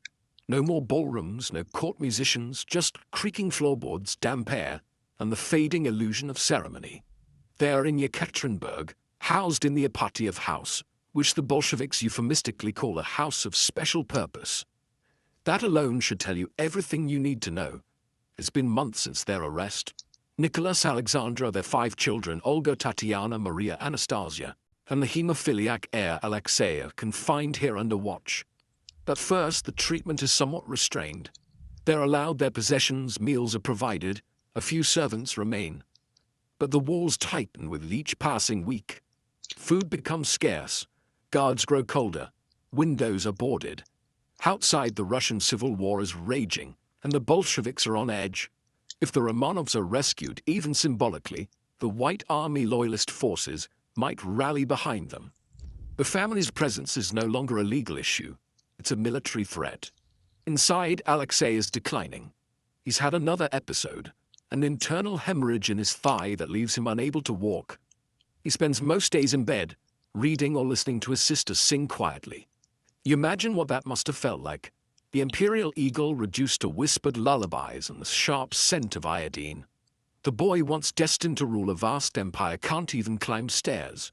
He's wrapped in pillows, his joints swollen, his body betraying him in the same quiet, cruel ways it always has. His illness, which once brought him Rasputin, now brings only silence. The guards begin to mock the family, stealing their food, tampering with their belongings. But the Romanovs remain eerily calm. Alexandra writes in her diary every day. The girls sew, pray, and keep up appearances. It's hard to tell whether it's strength or delusion. Maybe both. They still dress for dinner. They still braid their hair. But they know, Alexandra especially. She's read The Heir before, back when Alexei first started bleeding. She knows what's coming, and then it does.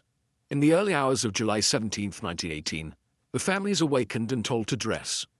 They are being moved, they're told, for their safety. Nicholas, ever the obedient figurehead, believes them. Alexandra suspects otherwise. Alexei is carried down by a servant. He's too weak to walk. The family is led to a basement room, small, empty, the walls freshly whitewashed. The guards file in after them, not speaking. Then a command is read aloud, a death sentence. The first bullets hit Nicholas. He falls quickly. Alexandra is next, but then the chaos begins. The bullets bounce off the daughters' corsets, because unknown to the guards, the girls had sewn diamonds and jewelry into the lining of their clothes, thinking they'd need to hide their wealth. The gems acted like armor.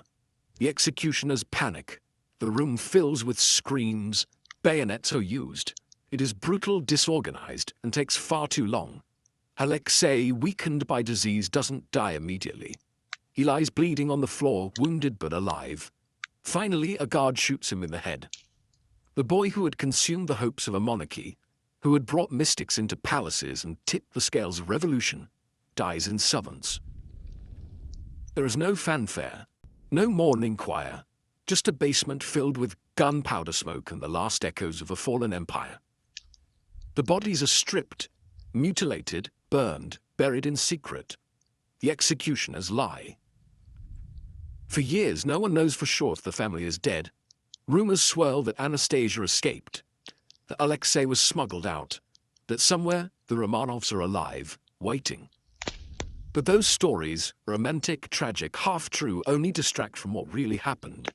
A royal family, already destroyed from the inside by genetic fragility and political blindness, was finally crushed from the outside by revolution.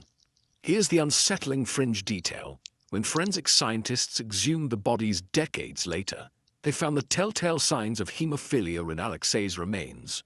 Bone damage, swelling, a fracture that hadn't healed. Modern DNA confirmed what had long been whispered. The Tsarevich carried the disease, and his mother was the carrier. The genetic story Queen Victoria had unknowingly set in motion had ended here, in the Siberian pit. Scholars still argue about how much hemophilia really mattered in the Romanovs' fall. Was it the decisive factor, or just a tragic footnote? Some say the revolution would have happened anyway, that the empire was too bloated, too cruel, too resistant to change. But others see it differently. They see Alex's illness as the destabilizing force that allowed Rasputin to rise, that weakened Alexandra's credibility, that isolated the family from their advisors. Without hemophilia, there might not have been Rasputin. Without Rasputin, there might have been no revolution, at least not like this. You stand now in the quiet woods outside Yekaterinburg, where wild flowers grow over unmarked graves and the trees whisper more kindly than the court ever did. And you think about how empires fall, not always with war or invasion, but sometimes with a cut that won't stop bleeding, a bruise that never fades, a mother's desperate prayer, a child who can't walk down the stairs. This is what inbreeding leaves behind, not just a broken gene, but a trail of decisions walked by fear and tradition. The Romanovs didn't just fail politically, they failed biologically. And in the end, the blood that made them royal is the same blood that marked them for death. Blue, red, divine, cursed. It didn't matter. The revolution didn't care, it had its own blood to spill. The road runs back to Austria now, where the Habsburgs, yes, those same Habsburgs are still hanging on. It's the early 20th century, and despite everything, the dynasty is still technically alive, albeit gasping for breath. You walk through the Hofburg Palace in Vienna, past relics of an empire stretched far too thin, and you wonder, how are they still here? After the jaws, the infertility, the neurological spirals, the cousin-swapping ceremonies, how did this family survive another century? The answer lies partly in denial and partly in inertia. Sometimes it takes more than just bad genes to bring an empire down. But make no mistake, those genes were still doing their quiet work. By this point, the inbreeding is more discreet than it was during the heyday of Charles II. But it's still present. The Habsburgs didn't suddenly open up the gene pool and start courting Baker's daughters. They just got marginally better at selecting spouses from the slightly less related branches of nobility. And even then, it's more of a half-hearted sidestep than a clean break. The preference for marrying within the same elite families, the same old cousins with slightly different last names, remained. You stand at a wedding in the late 1800s where the guests raise crystal glasses to toast a union between two people who can both trace their ancestry back to the same great-grandmother. Again, one of the more peculiar symptoms still on full display is the infamous Habsburg jaw. It hasn't gone anywhere. Medical studies conducted decades later confirm that mandibular prognathism and other maxillofacial anomalies remain statistically more common among Habsburg descendants than in the general population. It's practically their brand at this point. And the portraits don't lie. From Emperor Franz Joseph to Archduke Franz Ferdinand, the chin is still doing a lot of work, less cartoonishly prominent than in Charles II's day, but still a visible echo of centuries of incestuous matchmaking. And yes, that Franz Ferdinand, the one whose assassination in Sarajevo will spark World War I, he's a Habsburg too, born into the imperial house at a time when their grip on power is more ceremonial than absolute. His own marriage to Sophie Chotek, a woman of lower nobility, was seen as scandalous, not because she was a peasant, she wasn't, but because she wasn't from a reigning royal house.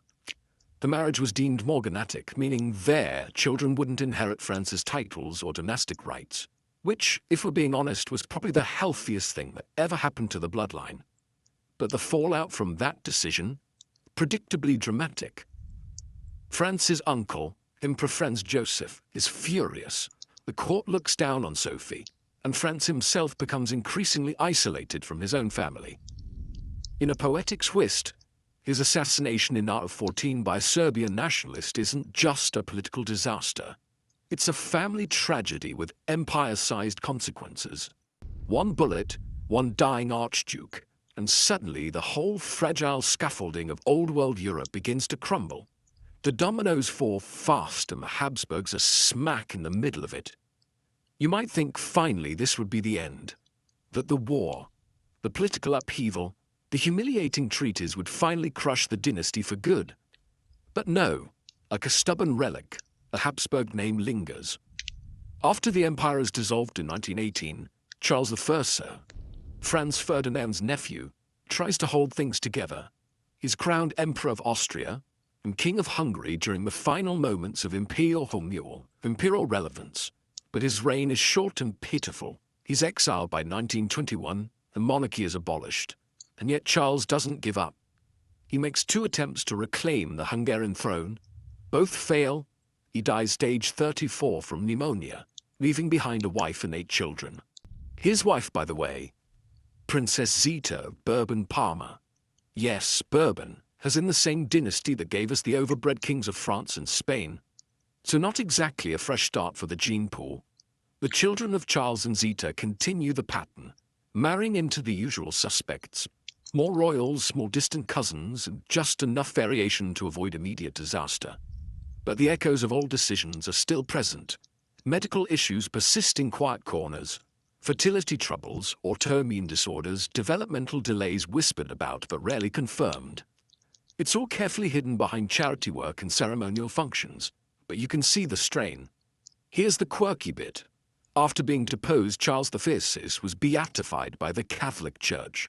He's on track for sainthood, pending a second confirmed miracle. So yes, the last emperor of Austria, whose bloodline helped define the limits of royal inbreeding, is now considered a potential saint. Because history isn't just ironic, it's borderline theatrical.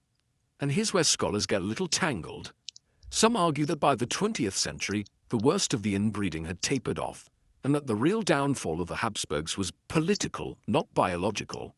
Others insist that the damage was already too deep. The centuries of marrying within an elite handful of families left them intellectually and physically vulnerable in subtle but critical ways. The truth, as usual, is somewhere in between. The dynasty didn't fall solely because of bad genes, but it didn't survive them either. You walk now through the ruins of Shunhun Palace, once the jewel of the empire, now a museum where tourists pose in front of marble fountains. The chandeliers still sparkle, the gardens are trimmed, but the royal apartments are silent. You can almost hear the fading echoes of carefully planned weddings, of whispered courtships, of 1,000 cousin matches orchestrated to preserve an empire. And none of it mattered in the end. The empire is gone, the titles are honorary, and the bloodline, though still technically alive in a few scattered nobles, is diluted, tired, ceremonial at best. This is the aftermath of royal inbreeding, not with a bang, but with a soft fade. The Habsburgs didn't collapse in a single tragic moment. They wore themselves out, one cousin marriage at a time, one failing heir, one crushed alliance, until all that remained was the jaw, the name, and a very well-curated collection of furniture. The nursery is quiet now. You walk slowly through a room that once held cribs carved with royal crests, walls decorated with silk wallpaper, and toy chests filled with handmade figurines. This is where the royal story often took its darkest, most concealed turns. Not on battlefields or at coronations, but in the pale glow of candlelight, in whispers between midwives and chambermaids. You're in the forgotten spaces of royal palaces now, the back wings, the silent wings, where malformed infants were hidden away, where bloodlines faltered behind curtains, and where the legacy of inbreeding made itself known before it could even speak. There's an old phrase whispered in royal households: the child did not thrive. It's a polite, antiquated way of saying something went very wrong. Sometimes it meant the baby was born too early and didn't survive. Sometimes it meant the child was deformed, ill, or mentally impaired and quietly removed from public view. In the age before genetics could be understood, all of it was blamed on the mother, or sin, or fate. Rarely did anyone look at the family tree and notice the loops. Even more rarely did they speak of it aloud. You hover near a 19th century birthing room in Vienna where a baby is born blue and limp. He lives only a few hours. The priest arrives first, then the physician, then the silence. No official announcement is made. The child's name is never entered into the ledger of heirs. The mother is told it was God's will, but the truth is written in her eyes, and in the eyes of the nurse who had helped deliver 4 of her cousin's babies, all of them marked by the same pattern. Elongated skulls, underdeveloped limbs, eyes that never opened. This isn't unique to the Habsburgs. You see it again in the Bourbons, in the Saxe-Coburg and Gaithers, in the Braganzas of Portugal, the Romanovs, royal families across Europe dealing with fragile pregnancies and ghost children. The records are sparse, intentionally so. What survives are fragments, court letters mentioning a loss, hastily drawn of family trees with gaps, rumors in the press about children who were taken to the countryside for their health and never seen again. And every time you think you've found an answer, you hit another wall of royal discretion. Some children were born with visible deformities, club feet, cleft palates, twisted limbs. Others suffered from conditions that would now be labeled as genetic syndromes. Microcephaly, hydrocephalus, disorders of sexual development. Back then, they were simply called monstrous births. The term itself chills you. In those days, even minor abnormalities could damn a child to exile or a lifetime of secrecy. If a prince couldn't walk, he couldn't rule. If a princess couldn't speak clearly, she couldn't be married off. In a world where marriage meant treaty and heirs meant survival, biology was everything and mercy rarely. You peer into a faded letter written by Queen Maria Boreas of Portugal, whose reign was clouded by grief and mental instability. She lost multiple children in infancy, some of them never named publicly. One was rumored to be born with severe hydrocephalus. Another had fused limbs. In the same dynasty, intermarriage between cousins had become tradition. By the time Maria married her uncle, yes, her uncle, the pool was already shallow. The results spoke for themselves, though no one wanted to listen. And then there are the ones who lived. The defective heirs, broils who were allowed to survive but whose lives were shrouded in privacy and often pity. You picture Prince John, the youngest son of George V and Queen Mary of Britain. He had epilepsy and learning disabilities. He was rarely seen in public, and by the time he reached adolescence, he was sent to live in a separate house on the royal estate with a nurse. His death at age 13 was officially mourned, but quietly. A footnote. Some historians now argue that he was loved, protected, and given a peaceful life. Others see his story as one of isolation, a symbol of a dynasty that couldn't cope with imperfection. Even now, the royal archives hold secrets. Some files are sealed. Others were destroyed long ago, perhaps by queens who could no longer carry the shame, or by courtiers eager to protect a narrative of divine blood, flawless and unbroken. Scholars have tried to piece together the missing stories, to trace sudden disappearances in court records, or identify unnamed children buried in royal crypts. But for every confirmed account, there are 10 that dissolve into rumor. And here's your eerie fact. Some royal families went so far as to create elaborate backstories for their missing children.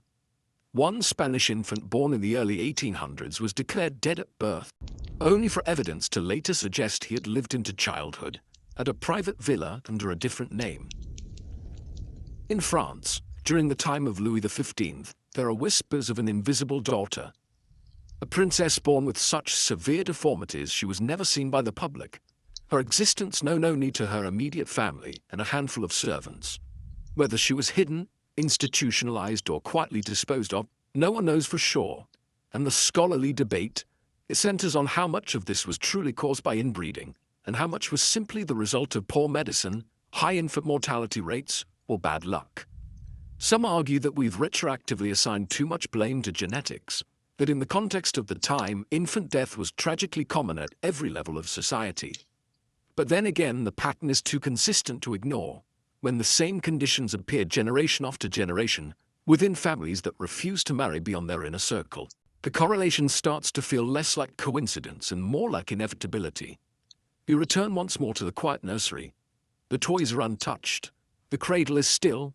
The walls are lined with portraits of other children, those who lived, who wore crowns, who smiled in formal portraits, the ones who thrived.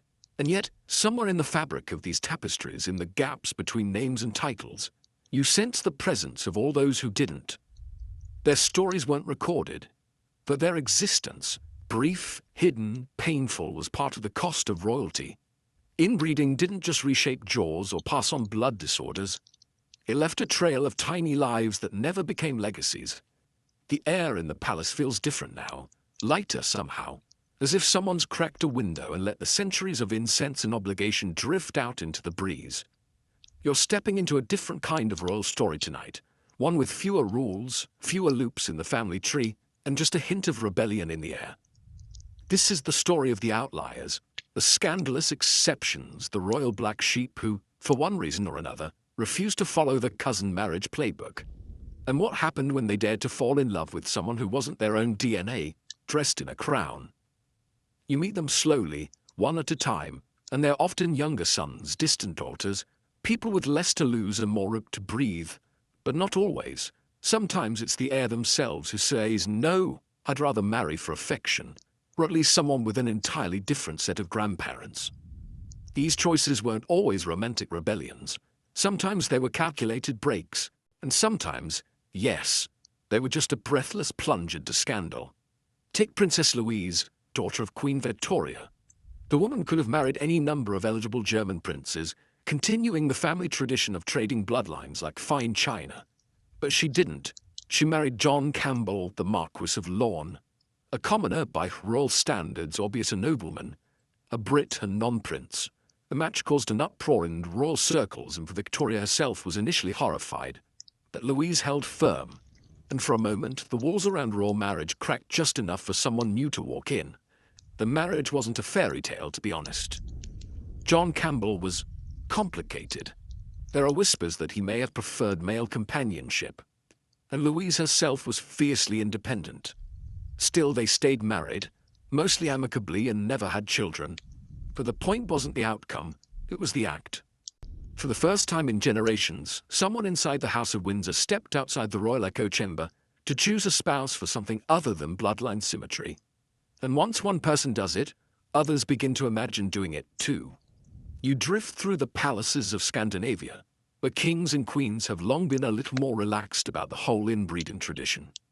These monarchies were smaller, less obsessed with divine blood, and far more willing to marry nobles or even wealthy commoners. Norway, Sweden, Denmark, these countries began experimenting with modern marriages earlier than the rest of Europe. Marriages based on political compatibility, personal connection, and yes, even love. And the result? Fewer hemophiliacs, fewer cousins at the altar, and a little more room in the royal gene pool to breathe. Then there's Edward VIII, who blew the doors off the entire system. You remember him. He's the one who abdicated the British throne in 1936 to marry Wallis Simpson, an American divorcee. No cousin, no crown, just drama. Say what you will about Edward, and there's plenty to say, but he snapped a thread that had bound the monarchy for centuries. By choosing a partner based on personal desire, rather than dynastic strategy, he forced the institution to reckon with itself, in a way it hadn't since the days of Henry VIII, who, let's be honest, had a very different approach to problematic marriages. Then here's your delightful fringe fact. Edward and Wallis once threw a dinner party with a guest list composed almost entirely of exiled royals and disinherited aristocrats. It was essentially a mixer for people who'd given up thrones, been cut out of inheritances, or just married the wrong kind of person. They called it the abdication ball, and the jokes probably wrote themselves. But not all these rule-breaking marriages ended in exile or scandal. Some shockingly went well. Queen Margrethe II of Denmark married Henri de la Borde de Montpezat, a French diplomat, not a royal, not even close. They were married for over 50 years. Queen Letizia of Spain, a former journalist. Crown Princess Mary of Denmark, an Australian commoner.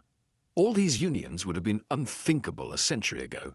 And yet here they are, functional, modern, dim, scandal-free, and no shared great-grandparents. What these stories show you is that breaking tradition doesn't always mean breaking the institution.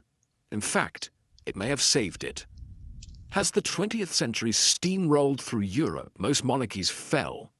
But the ones that remained, the constitutional monarchies, began to loosen the bloodline grip. They started marrying people with full genetic distance, people who'd been to public school, people who'd never worn a tiara unless it was part of a costume party. And the sky didn't fall, children were healthy, the public approved. The monarchies adapted, however grudgingly, to a world that didn't worship royal blood in quite the same way. Of course, not everyone was thrilled. Traditionalists still sniffed at these morganatic unions, where the spouse wasn't royal and the children might not inherit certain titles. Some countries had laws forbidding such marriages outright. In Luxembourg, for instance, royal family members once had to ask parliamentary permission to marry non-nobles. But gradually even these restrictions faded. The world was changing and royal families, if they wanted to survive, had to keep up or get out. Scholars look back at these exception marriages with interest. Some view them as anomalies, barely affecting the broader pattern. Others see them as crucial pivot points. If every royal had continued marrying their cousin, the modern European monarchies might have vanished entirely, not just politically, but biologically. In a way, marrying outside the family wasn't just rebellion, it was survival. You take one last look at a dusty portrait gallery and realize how few of the people pictured there ever had a real choice. Their lives were shaped by obligation, by treaties disguised as love, by the delusion that keeping it in the family was always safer, cleaner, divine. But the rare few who stepped outside that loop, they didn't just change their bloodlines, they changed history's trajectory. And now, finally, the gene pool is starting to look like a pool again, not a puddle. The palaces are still standing, but their walls are thinner. The blood is still royal, but no longer strangled by its own purity. And somewhere a baby is born to a queen and a man who once worked in marketing or the navy or television, and no one checks the family tree. They just count the fingers, kiss the cheeks, and let the child sleep. The palaces are quieter now, the drama dimmed, but the damage remains, layered into royal myths, like soot on a marble bust. You step into the present day, not with the aim of judgment, but with a magnifying glass. You're here to peer beneath the carefully polished narrative, to untangle what was rumor, what was science, and what was flat-out misdiagnosed. Because even now, scholars and physicians are still sorting through the archives trying to separate actual genetic disorders from centuries of superstition, politics, and wildly overblown gossip. Welcome to the foggy borderland between myth and medicine. Back in the day, if a Vrol slurred his speech or limped down the palace steps, you didn't get a diagnosis, you got a scandal. A queen who suffered from melancholia was branded hysterical. A prince who didn't speak clearly must have been cursed or secretly simple or dangerously unfit. The language was often poetic, cruel, or evasive. Terms like nervous disposition, divine affliction, or spiritual malaise masked what were, in all likelihood, actual neurological or genetic conditions. Take poor King Ludwig II of Bavaria. He's remembered now as the Mad King, a dreamy romantic who built extravagant castles, commissioned operas, and allegedly spoke to swans. But dig deeper, and you find that his so-called madness was as much political smear as it was genuine mental illness. Some historians believe he may have suffered from schizotypal personality disorder, or even autism spectrum traits, things we have words for now, but didn't then. At the time, his eccentric behavior was enough for him to be declared insane and deposed. Was he truly unstable, or just inconvenient?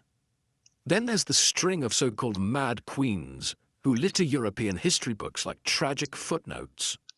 Juana of Castile, dubbed Juana la Loca, or Joanna the Mad, was locked away in a convent for decades allegedly due to her erratic behavior.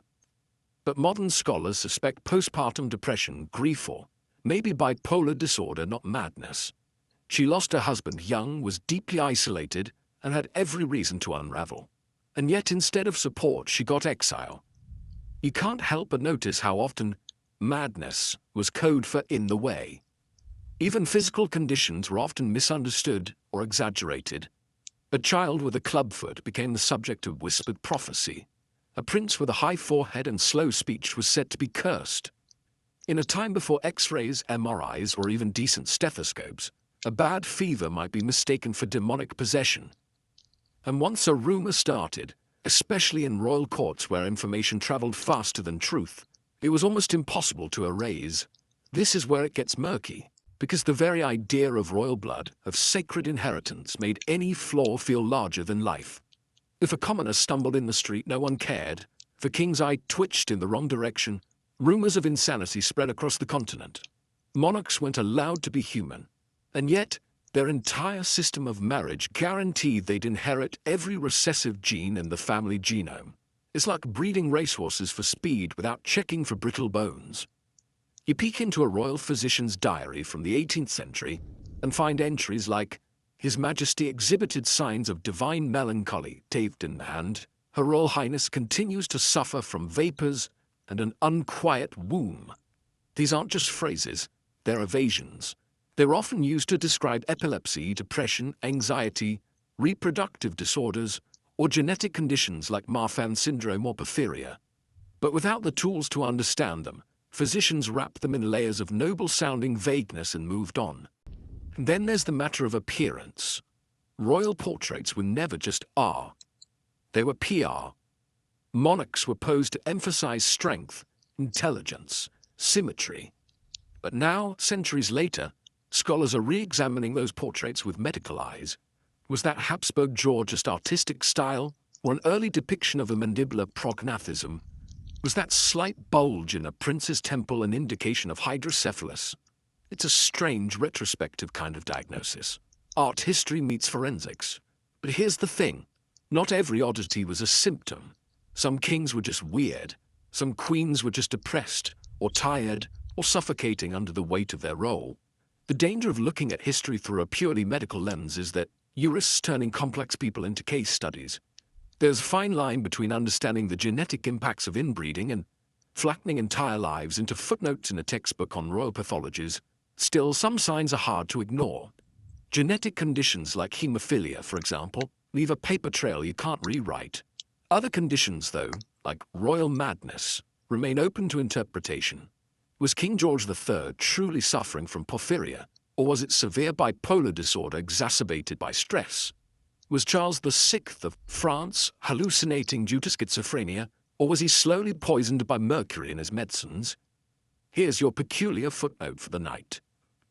In the 17th century, a French noblewoman wrote to her sister about the king's disordered humors, claiming that moonlight made his mind turn inward. She recommended cold compresses and fasting. Scholars now believe the king was epileptic. At the time, he was locked away and kept from windows. Because what else would you do when your king starts twitching under a full moon? And then, of course, there's the legacy of it all. Even today, royal families are haunted by the stories of their ancestors. Modern royals may be physically healthier thanks to marrying outside the cousin circuit. But the psychological pressure hasn't gone away. If anything, it's intensified. Every gesture, every illness, every stumble is recorded, dissected, spun. The world no longer believes in divine blood, but it still expects perfection. You exit this gallery of ghosts with a sense of unease. The truth about royal health, both physical and mental, was often distorted by myth, misdiagnosis, and propaganda. And yet somewhere in those dusty medical ledgers and anxious court letters lies the real cost of inbreeding. Not just in the visible damage, but in the silence it left behind. Because the greatest symptom of royal inbreeding might not have been deformity or disease, it was denial. And that, more than anything, kept the cycle spinning for centuries. You're walking through the present now and it feels almost strange. No powdered wigs, no cousin weddings attended by 5 generations of the same uncles. Just sleek suits, glossy press photos, and smiling royals waving at crowds that are half politely interested, half holding smartphones aloft like torches. But underneath the glossy PR and carefully curated Instagram accounts, you know the history, know how far they've come, and what they're trying very hard not to repeat. You're about to see how modern royals are testing, reshaping, and quietly rewriting the rules of their bloodlines. This is the moment when the gene pool finally gets some fresh water.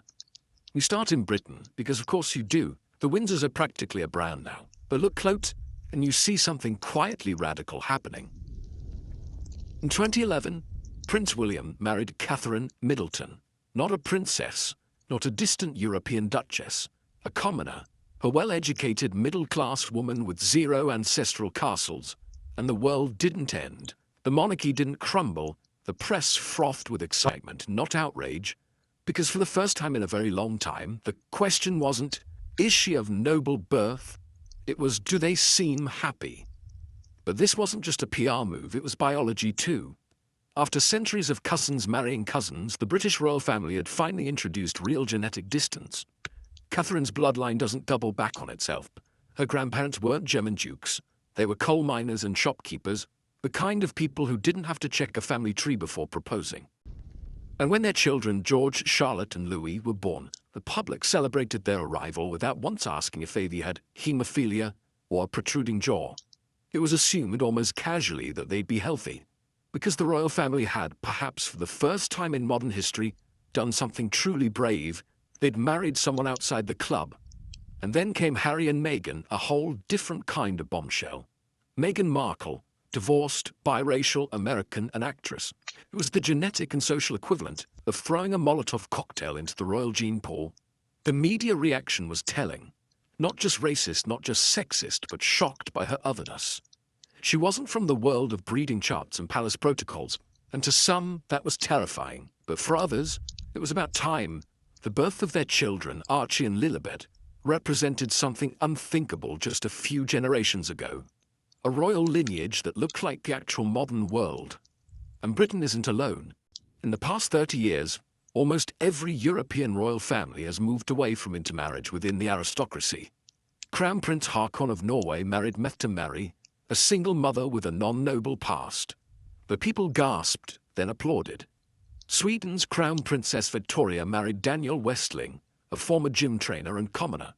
Spain's King Felipe VI married Letizia Ortiz, a journalist and divorcee. The Dutch royal family broke barriers decades earlier when Princess Beatrix married Klaus von Habsburg, a German, yes, but not royalty. And when her son Willem Alexander married Maxima Zorreguieta from Argentina, the royal genome did a literal tango into the modern age. So what changed? Why, after centuries of carefully charted cousin weddings, did royal families suddenly open the doors? Well, for one, science. Genetic counseling is now a standard part of premarital assessments for royal couples. Before 2 heirs marry, there are quiet screenings done. Nothing mandatory, but quietly thorough. The old aristocratic assumption that all noble blood is good blood has been replaced by something a little more grounded. Blood is blood. It can carry risk. And the best way to avoid repeating the mistakes of your inbred ancestors is to not marry anyone with the same great-great-grandmother as you. Second, public pressure. Modern monarchies survive on approval ratings. They are no longer absolute rulers. They're constitutional figureheads, and their relevance depends on staying likable. When the public sees a prince marry a common heir, it feels like progress. Like the crown is something a little more human, a little more relatable. And when the result is 3 charming, healthy children waving from a palace balcony, that's worth more than any archaic title or ancient alliance. There's also the matter of survival. Some royal houses, especially in smaller countries, were simply running out of eligible cousins. You can't keep marrying within the same dozen families forever. And when you look at the previous century of royals who died young, had no heirs, or produced generations plagued by illness and instability, the logic becomes pretty clear. A diversified gene pool isn't just preferable, it's essential. Here's your odd but relevant fact. In the 2000s, a Spanish biologist studied the rate of inbreeding in historical royal families and concluded that the average inbreeding coefficient among Habsburg monarchs was equivalent to what you'd see if two siblings had a child together. By comparison, today's European royal babies have no more genetic overlap than any two strangers on a train. That's how much things have shifted. The royal DNA has finally broken the loop. Of course, this doesn't mean the past is gone. The legacy of inbreeding still lingers in medical histories in the way modern royals speak, cautiously, always polished. But now you understand they're not just trained to be formal. They're trained not to crack. The weight of history still sits on their shoulders. Every public appearance is a balancing act between tradition and survival, between we are just like you and we're still royal. It's a fine line, and they walk it in designer shoes with DNA-tested ankles. Some scholars see all this as a quiet revolution, a slow transformation from divine right to curated relevance. The blood may no longer be blue, but it's finally healthy. And in the end, what's more valuable, a 1,000-year-old title or a child born without fear of inherited disease? You look at the newest generation of royals, and you don't see the echoes of Charles VI or Alexei or Victoria Eugenie. You see kids who can climb trees, scrape knees, and heal. You see faces that reflect more of the world than ever before. And that's not just progress, it's repair. This is what testing the gene pool looks like. Not just in labs or ancestry kits, but in palaces, in marriages, in choices. The royal families that survived didn't do so because their blood was purer. They survived because at long last they diluted it. You stand now at a strange crossroads, somewhere between velvet-lined tradition and DNA-tested pragmatism. Watching royal houses shed their ancestral skin like snakes slowly waking from hibernation. The age of blue blood purity is ending, and not with a revolution or a royal decree, but with a long, quiet sigh of collective relief. For centuries, monarchs clung to the idea that marrying someone outside the aristocracy was akin to diluting divinity. That your blood, if it was royal, was better, smarter, more refined, destined for greatness. But now you're watching that illusion finally fade. The end of blue blood purity is not a scandal anymore. It's a solution. And it's been a long time coming. You trace the beginning of the end not to one singular event, but to a slow generational pivot. Royal advisors stopped drawing up marriage contracts with hand-inked family trees and started making room for, well, dating. Imagine that. A prince on a university campus, meeting a future queen in a shared seminar, or, if you believe the whispers, in a crowded bar. The heirs of Europe started falling in love not with archduchesses, but with journalists, commoners, actors, military officers. And when it worked, it worked. Their children were healthy, their families relatable, and the approval ratings through the roof. The tide had turned not just because of medicine or media pressure, but because the old model had simply stopped making sense. Cousin marriage was no longer a sign of prestige. It was a red flag, and public fascination shifted from noble bloodlines to fairy tale love stories. The commoner-turned-princess trope became its own genre. Magazines plastered at royal weddings with headlines like, "She's just like us," and "Modern love in the palace." A subtle nod to the fact that this wasn't about preserving dynasties anymore. It was about rebooting them. Still, the older generation didn't always embrace the change. You remember how Queen Elizabeth II, beloved as she was, reportedly raised eyebrows when her grandson Harry brought Meghan Markle into the family. Not just because Meghan was American or divorced, but because she didn't fit into any royal mold. She wasn't one of them. But what exactly did that mean anymore? By then, the monarchy had already abandoned the idea of blue blood in practice. Now they were just struggling to let go of the myth. And what a myth it was. For centuries, royalty clung to the belief that their blood made them different, superior.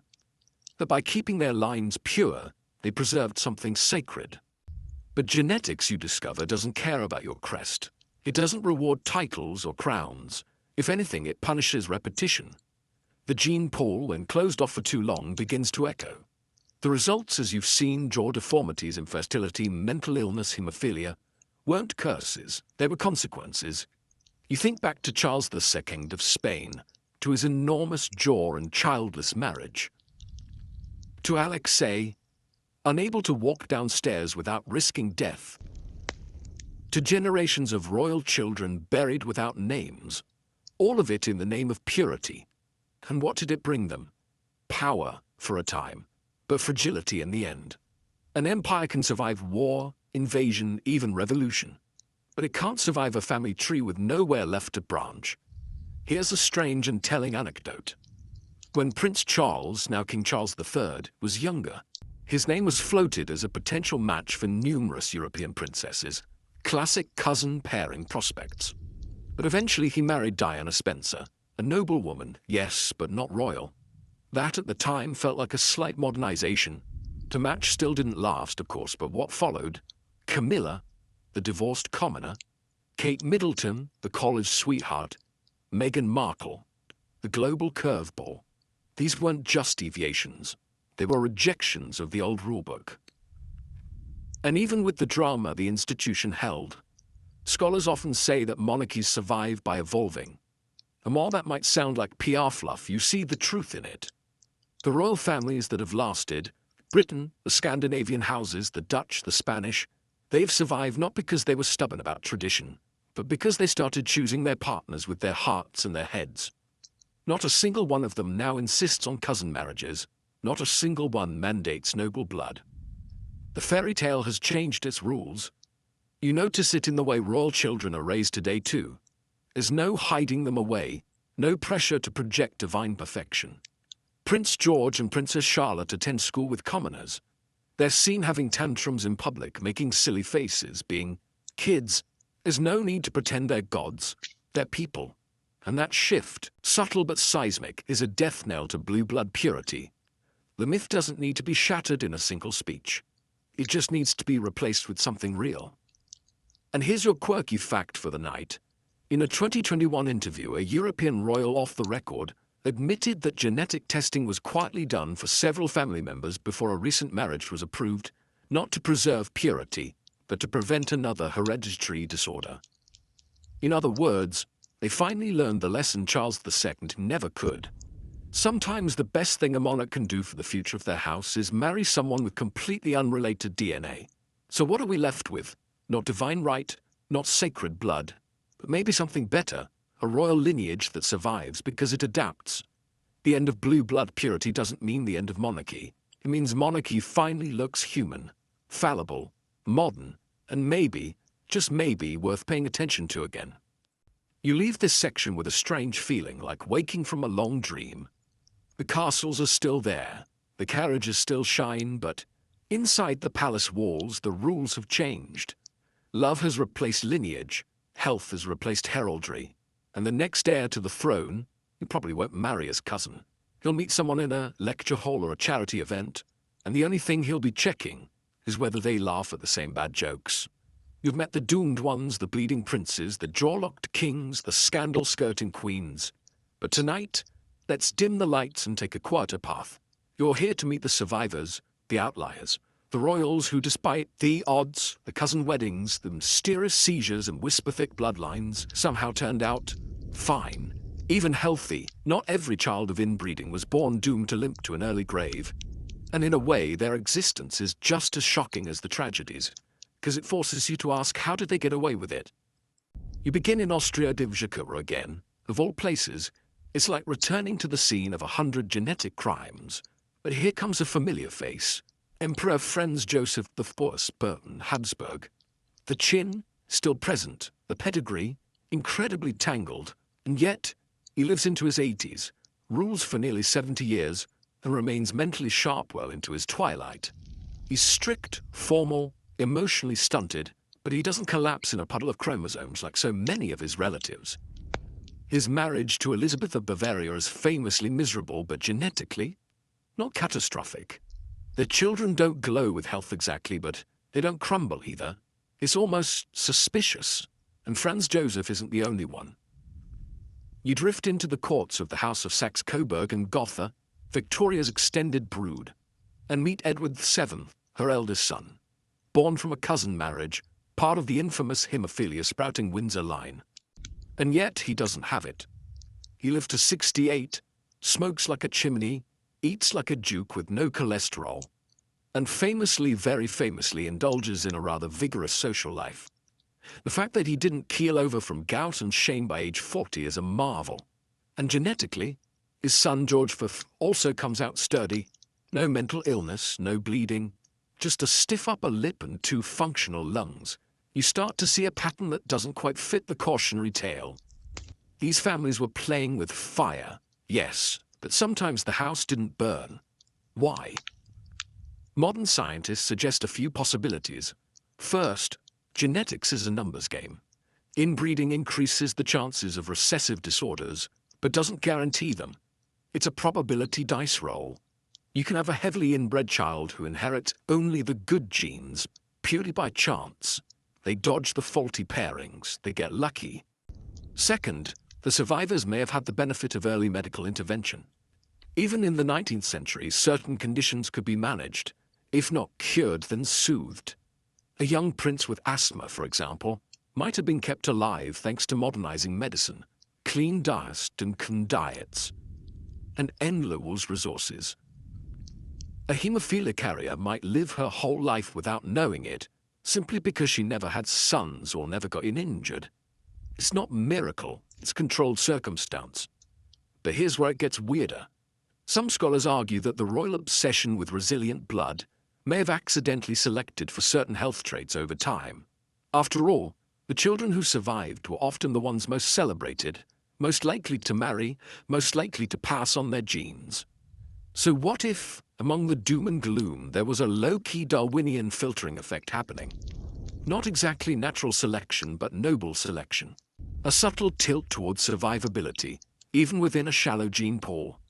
It's an uncomfortable theory, but you can't ignore the evidence. Queen Elizabeth II, for instance, descendant of Queen Victoria connected by blood to nearly every royal house in Europe, lived to 96. Her husband, Prince Philip, also from a heavily intermarried family, lived to 99. Were there exceptions? Yes, but maybe not flukes. Maybe after generations of biological disasters, the gene pool had finally started to shake itself out, like a washing machine after a long, loud spin cycle. And here's your fringe fact.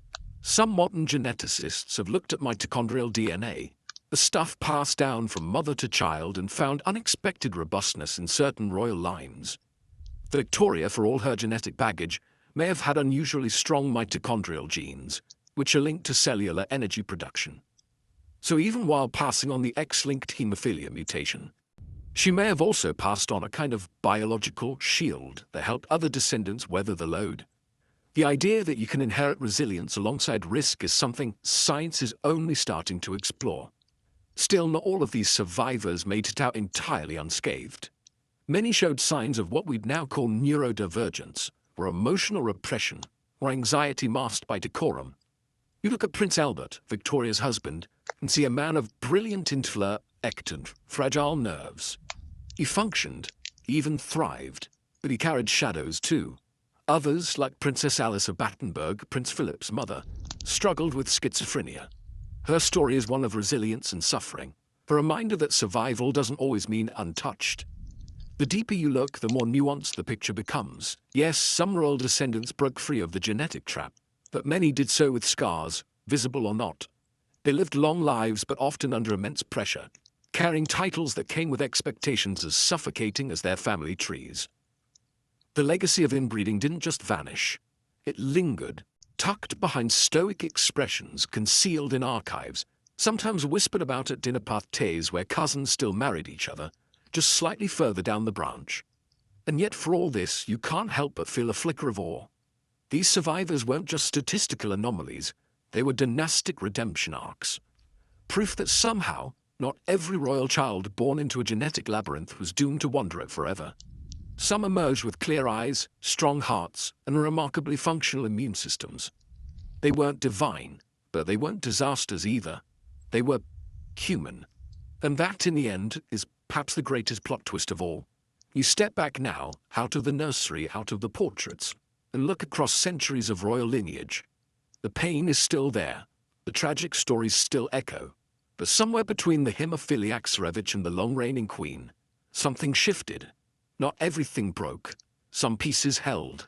And from those pieces, the modern monarchy began to rebuild. Not on purity, but on persistence.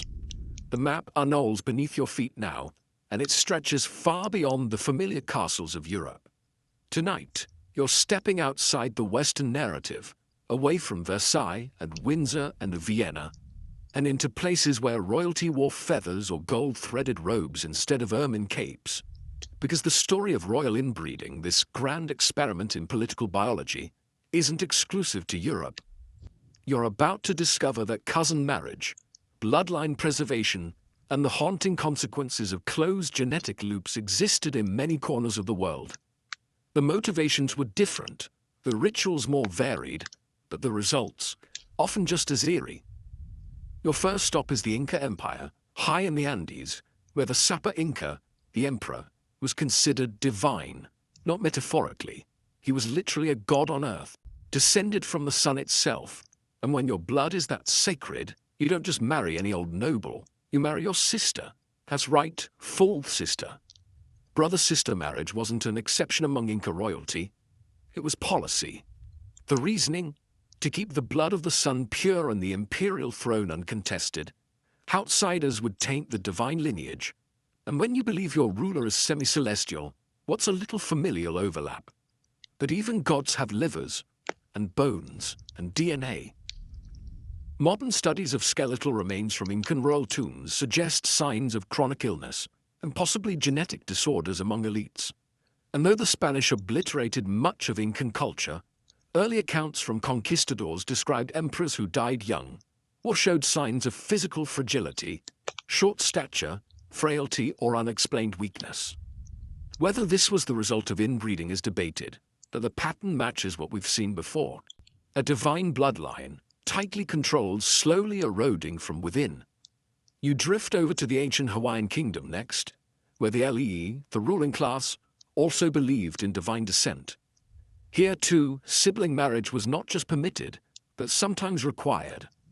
The highest-ranking marriages were between full siblings, believed to produce children with the most mana or spiritual power.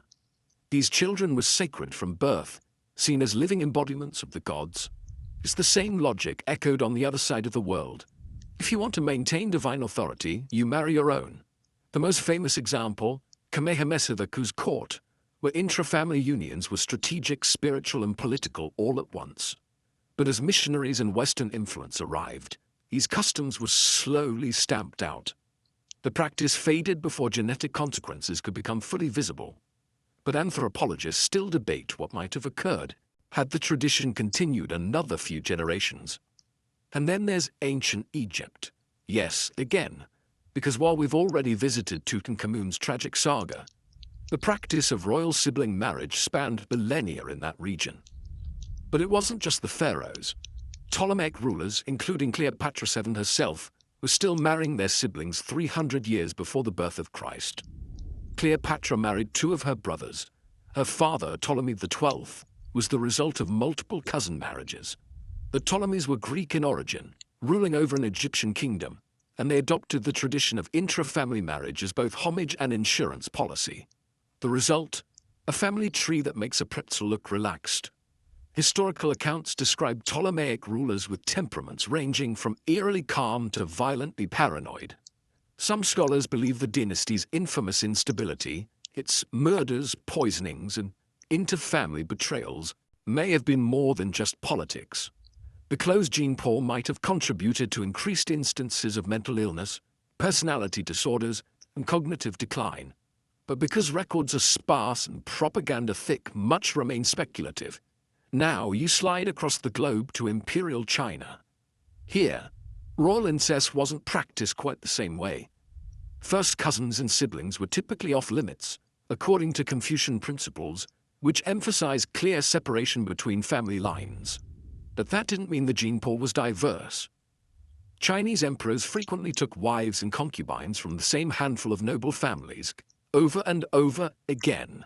So while they weren't marrying their sisters, they were still drawing from a very limited pool. And after a few centuries of repeating this, the result wasn't pretty. Case in point, the Ming dynasty, where inbreeding was an open policy, but it quietly bloomed anyway. The emperors of the late Ming period suffered from various health issues: poor eyesight, stunted growth, early deaths. One emperor died in his 20s after years of declining health that no physician could quite explain. Another became so erratic and reclusive that ministers wrote increasingly desperate letters begging him to appear in court. While it's difficult to prove direct genetic causes in these cases, the signs match a pattern you've now seen across continents. Royalty trying to protect its purity and slowly choking itself in the process. In the Islamic world, cousin marriage was, and still is, common in certain regions, though not necessarily among royals exclusively. The practice stems more from cultural and tribal traditions than a belief in divine bloodlines.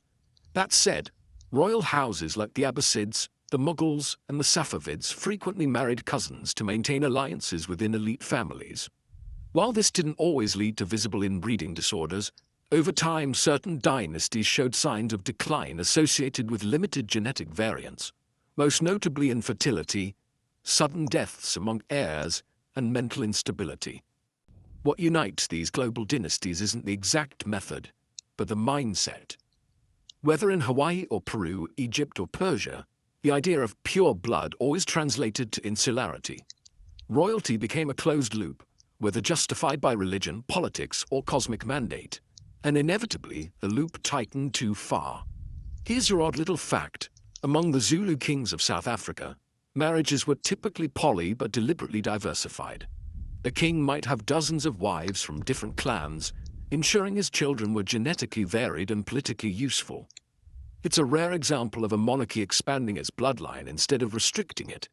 And maybe that's part of the reason the Zulu royal family still exists today, with far fewer whispers of deformity or decline. You pause here, gazing across the global timeline, and realize this isn't just a European tragedy. It's a human one. Power, wherever it concentrates, tends to fear dilution. It wraps itself in ritual, myth, and marriage contracts, hoping to seal itself from change. But biology doesn't care about crowns, or sacred mountains, or ancient blood. It simply responds to what it's given. And when it's given the same ingredients, over and over again, it begins to fold in on itself. So yes, Europe wrote many chapters of the royal inbreeding saga, but it was never the only author. From the Andes to Alexandria, from Kyoto to Kampala, the same story played out again and again. Keep it in the family and hope the family holds. You followed the trails of royal bloodlines through glittering palaces, crumbling dynasties, and scientific side alleys. Now, it's time to talk about the people who did the unthinkable. They warned them. Yes, before genetic counseling existed. Before you could send your saliva off in the mail to see which side of your family gave you your weird earlobes. There were already voices whispering that something wasn't right. Advisors, doctors, courtiers, people who saw the pattern and tried, in their own and careful ways, to break the cycle. This is the part of the story where realism tried to tap on the palace window. Usually it got ignored. Sometimes it got pushed off the balcony. Then you meet your first would-be reformer in the early 18th century, inside the glistening halls of Vienna. His name isn't in the usual royal histories because he wasn't royal. He was a court physician, meticulous, observant, and increasingly alarmed by what he saw in the Habsburg nurseries. Infants with club feet, toddlers who couldn't speak, stillbirths with deformities hidden under crisp white sheets before anyone outside the palace could glimpse them. In his private notes, he questioned the close familial marriages. Not publicly, of course. That would be suicide. But he began quietly advising noble families to seek more genetically diverse matches. His words were ignored. The next Habsburg heir was a double cousin. You see the same thing happening a century later in Britain. Queen Victoria's own doctors eventually realized something was off. Too many of her descendants were dying from minor injuries. Too many of her daughters were carriers of an unnamed curse. By the late 1800s, several medical advisors had pieced together the idea that the disease, what we now call hemophilia, was inherited. One even suggested that marrying into fresh stock might prevent further cases. But telling a queen she's passing on a deadly gene, not exactly a great career move. Even when physicians did raise alarms, they were often dismissed by royal advisors who cared far more about the appearance of strength than actual health. You wander through the Spanish court in the 17th century and see a similar situation. Charles II's grotesque decline was plain to everyone, but no one dared suggest that his parentage might be to blame. A Habsburg jaw was seen as a symbol of dynasty, not disorder. A badge of legitimacy, even as it made speech and chewing increasingly difficult. Sometimes the warnings came from inside the royal family. You imagine a young noblewoman, educated, skeptical, frustrated, writing to her sister in another court. "They have paired me with our cousin again. He stammers and cannot remember his catechism. I do not wish to bear such children." Letters like this exist, mostly buried in archives, filled with veiled complaints and euphemisms. One 18th-century German princess wrote of her husband-to-be, "He is kind but dull in eye and expression. The blood is too thick here." And it wasn't just anecdotal. As early as the 19th century, small groups of scientists began to formalize their observations. The emerging field of heredity was starting to question the wisdom of close familial marriage. Gregor Mendel, the monk who famously studied pea plants, was publishing work that suggested traits could be predicted, inherited, and sometimes corrupted by repetition. He worked in the Austro-Hungarian Empire, just a few hundred miles from Habsburg territory, but you better believe no royal was reading that while drawing up marriage contracts. Later in the early 20th century, as eugenics entered the scientific mainstream, yes, the problematic parts too, new voices joined the chorus of concern. Some of it came from the wrong angle, obsessed with racial purity and class superiority. But even within that dark stew, there were those who simply noted, with growing clarity, that cousin marriage increased the risk of recessive genetic disorders. By the 1920s, countries like the United States, Germany, and Britain were conducting population-wide studies on consanguinity and its biological effects. And yet, royal houses kept marrying within the same bloodlines. Why? Because power, ultimately, has always outranked science. And for many royal advisors, the risks were seen as acceptable if it meant preserving alliances, consolidating land, and keeping foreign influence at bay. You see a letter from a British advisor in the 30s lamenting that young royals were now too liberal with their hearts. Translation: they were dating people without titles. Horrifying. Even as the evidence mounted, the instinct to protect tradition, to shield the royal image, remained stronger than the instinct to protect the people within it. Here's your peculiar fringe fact. In the early 1900s, a minor nobleman in the Austro-Hungarian Empire started compiling a private dysfunction ledger of royal families. He noted symptoms, marriages, illnesses, and causes of death across 5 generations. The conclusion?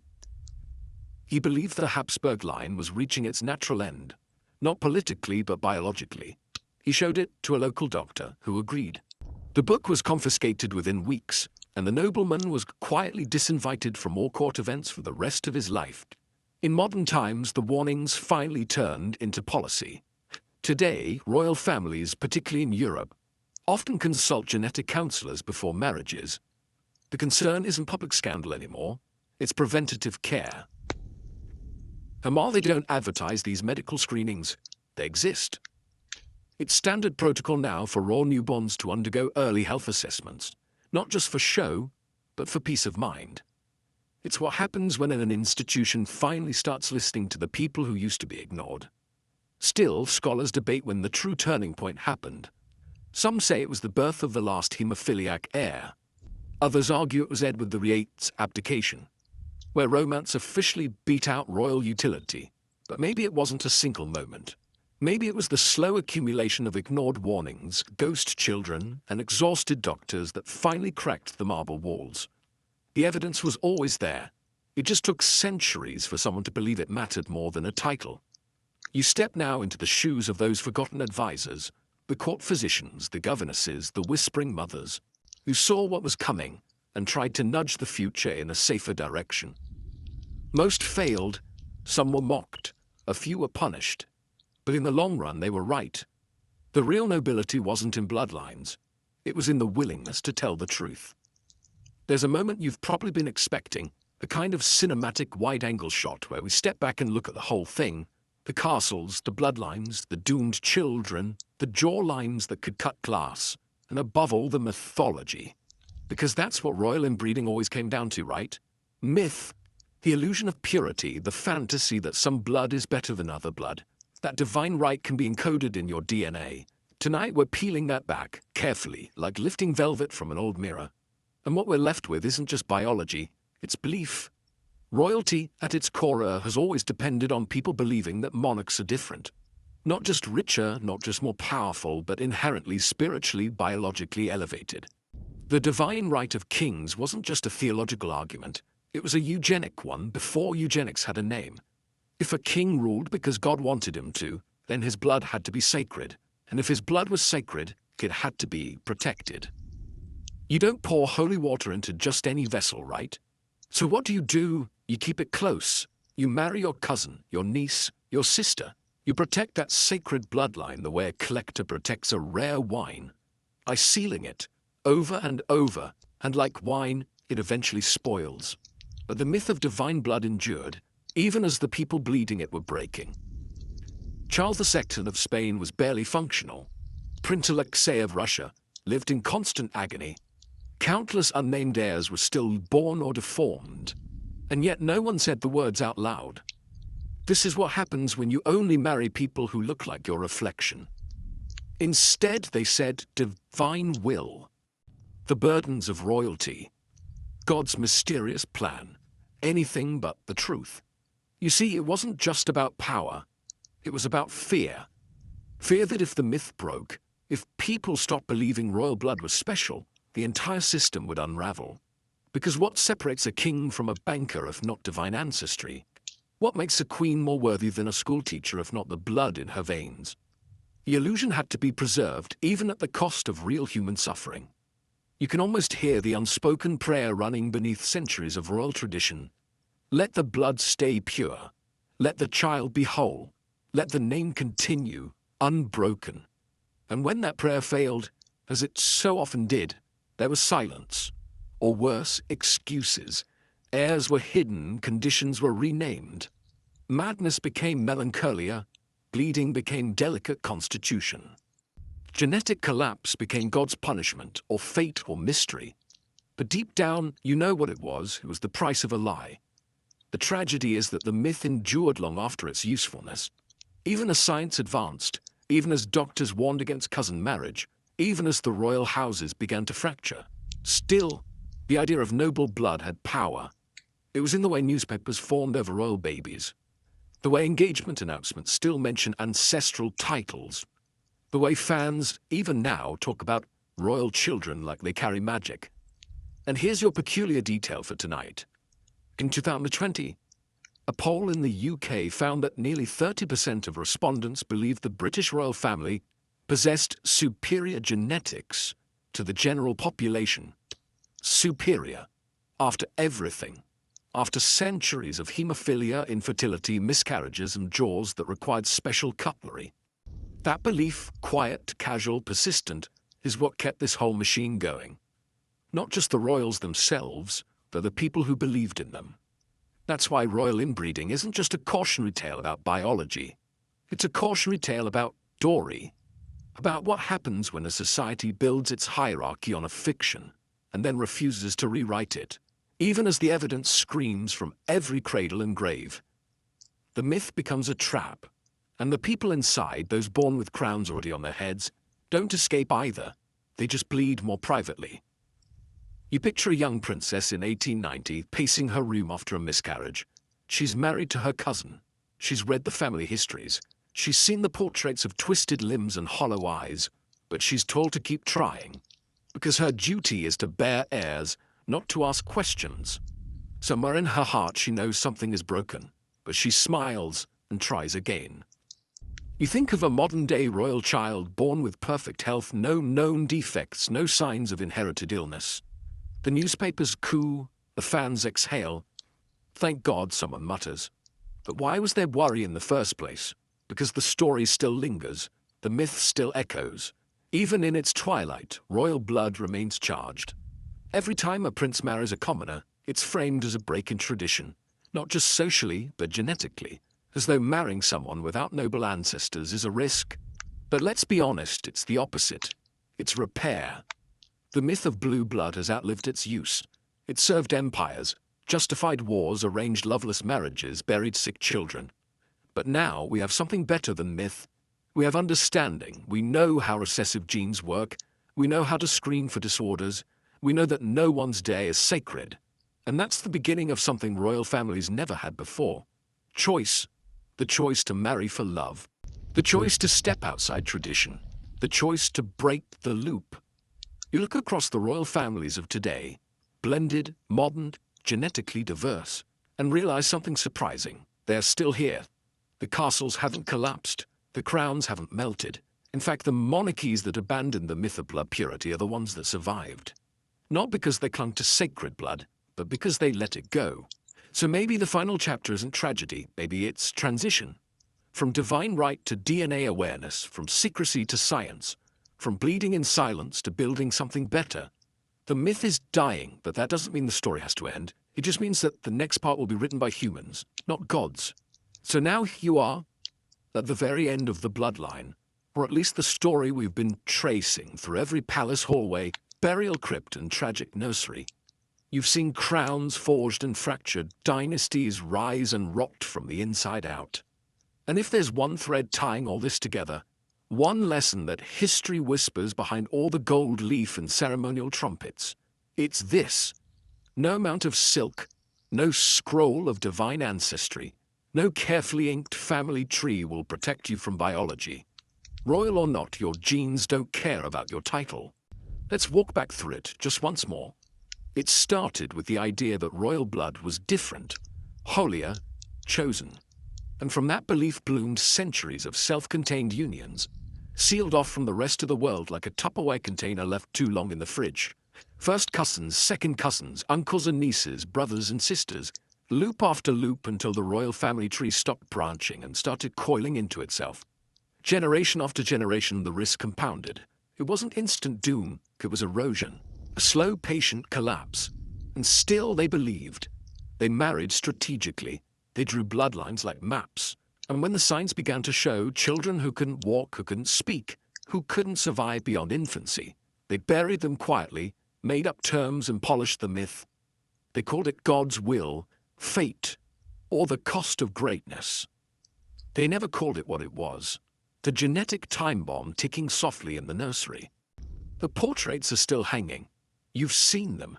Those famous faces with regal bearing and uncanny symmetry, hiding hidden conditions beneath powdered skin and stoic eyes. Charles II, whose body was a patchwork of every Habsburg marriage before him. Alexei the Bleeding Tsarevich. The jawlines, the seizures, the lineages that ended not with war but with children too sick to produce heirs of their own. And what makes it even stranger, more heartbreaking, is that most of it wasn't malicious. It wasn't evil. It was ignorance wearing a crown, a belief passed down like a royal brooch too sacred to question. They weren't trying to create tragedy. They were trying to preserve greatness. They just didn't know what that kind of preservation would cost. Even when the science finally caught up, when physicians began noticing the patterns, even as early theories of heredity took shape, the inertia of tradition was too strong. Monarchies weren't built for rapid change. They were built to repeat. And by the time anyone had the vocabulary to say recessive disorder, the damage was generational. But then something shifted. The modern age brought questions, cameras, scandals, a public that no longer worshipped royalty but judged it, sometimes harshly, sometimes with fascination. And one by one, the walls began to crumble. Royals started marrying outside the gene pool. First it was seen as rebellion, then romantic, and now just normal. The bloodlines thinned in the best way possible, not diluted but oxygenated. New DNA flowed in. Journalists, military officers, commoners with their grandparents who worked in grocery stores. The result? Healthier heirs, fewer hidden illnesses, fewer shadows behind the palace nursery doors. And here's the most unexpected twist of all. The monarchies that broke the purity myth didn't die. They endured. They grew stronger. Because it turns out people will still respect a crown even if the person wearing it isn't genetically entangled with every other European royal since Charlemagne. The myth wasn't necessary. It never was. So now, when a modern royal baby is born, the headlines don't speculate about bleeding disorders or whether the parents share a grandfather. They count fingers and toes, comment on the cheekbones, maybe analyze the name for hints of tradition. But behind it all, there's a quiet relief. The age of cousin marriage is over. The new bloodlines are open, healthier, human, and that brings us full circle. Because maybe the real shocking truth about royal inbreeding isn't how widespread it was, or how many lives it damaged, but how long it took to stop. Not just because of ignorance, but because of belief. It was belief that kept the system alive. That told queens to marry their uncles. That told emperors they were gods, and gods don't need genetic counseling. But the truth was always waiting in the background, in the biology, in the bodies of the children born too fragile to rule. And now that truth is finally visible, named, studied, prevented. A fairy tale didn't need to end. It just needed editing. Now the palaces remain, but they echo a little differently. Less like divine chambers, more like historic homes with very expensive plumbing. The crowns still glint, but they rest on heads that are fully human. And in some far corner of Europe, another royal child takes a first step across a polished floor, not knowing that centuries of myth were peeled back so they could walk without bleeding. That's the end of the line, not with a throne crumbling into dust, but with a child who may one day sit on one without the weight of centuries pressing down on their bones.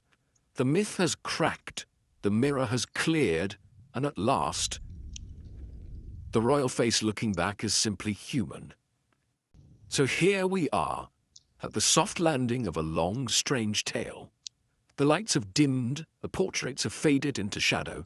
The royal bloodlines, with all their twists and tangled roots, have led us back to something that feels unexpectedly simple. Biology wins. Always. No matter how many titles you inherit or how many crowns rest on your ancestors' heads, your DNA doesn't care. It remembers every choice made in secret chambers and candlelit ceremonies, every cousin match, every silent burial, every name that never made it into the history books. But it also remembers the course correction, the slow, creaky pivot from pure to healthy, from divine to real. And maybe, just maybe, that's the more powerful legacy. Tonight, as you drift off, maybe picture one of those old royal nurseries.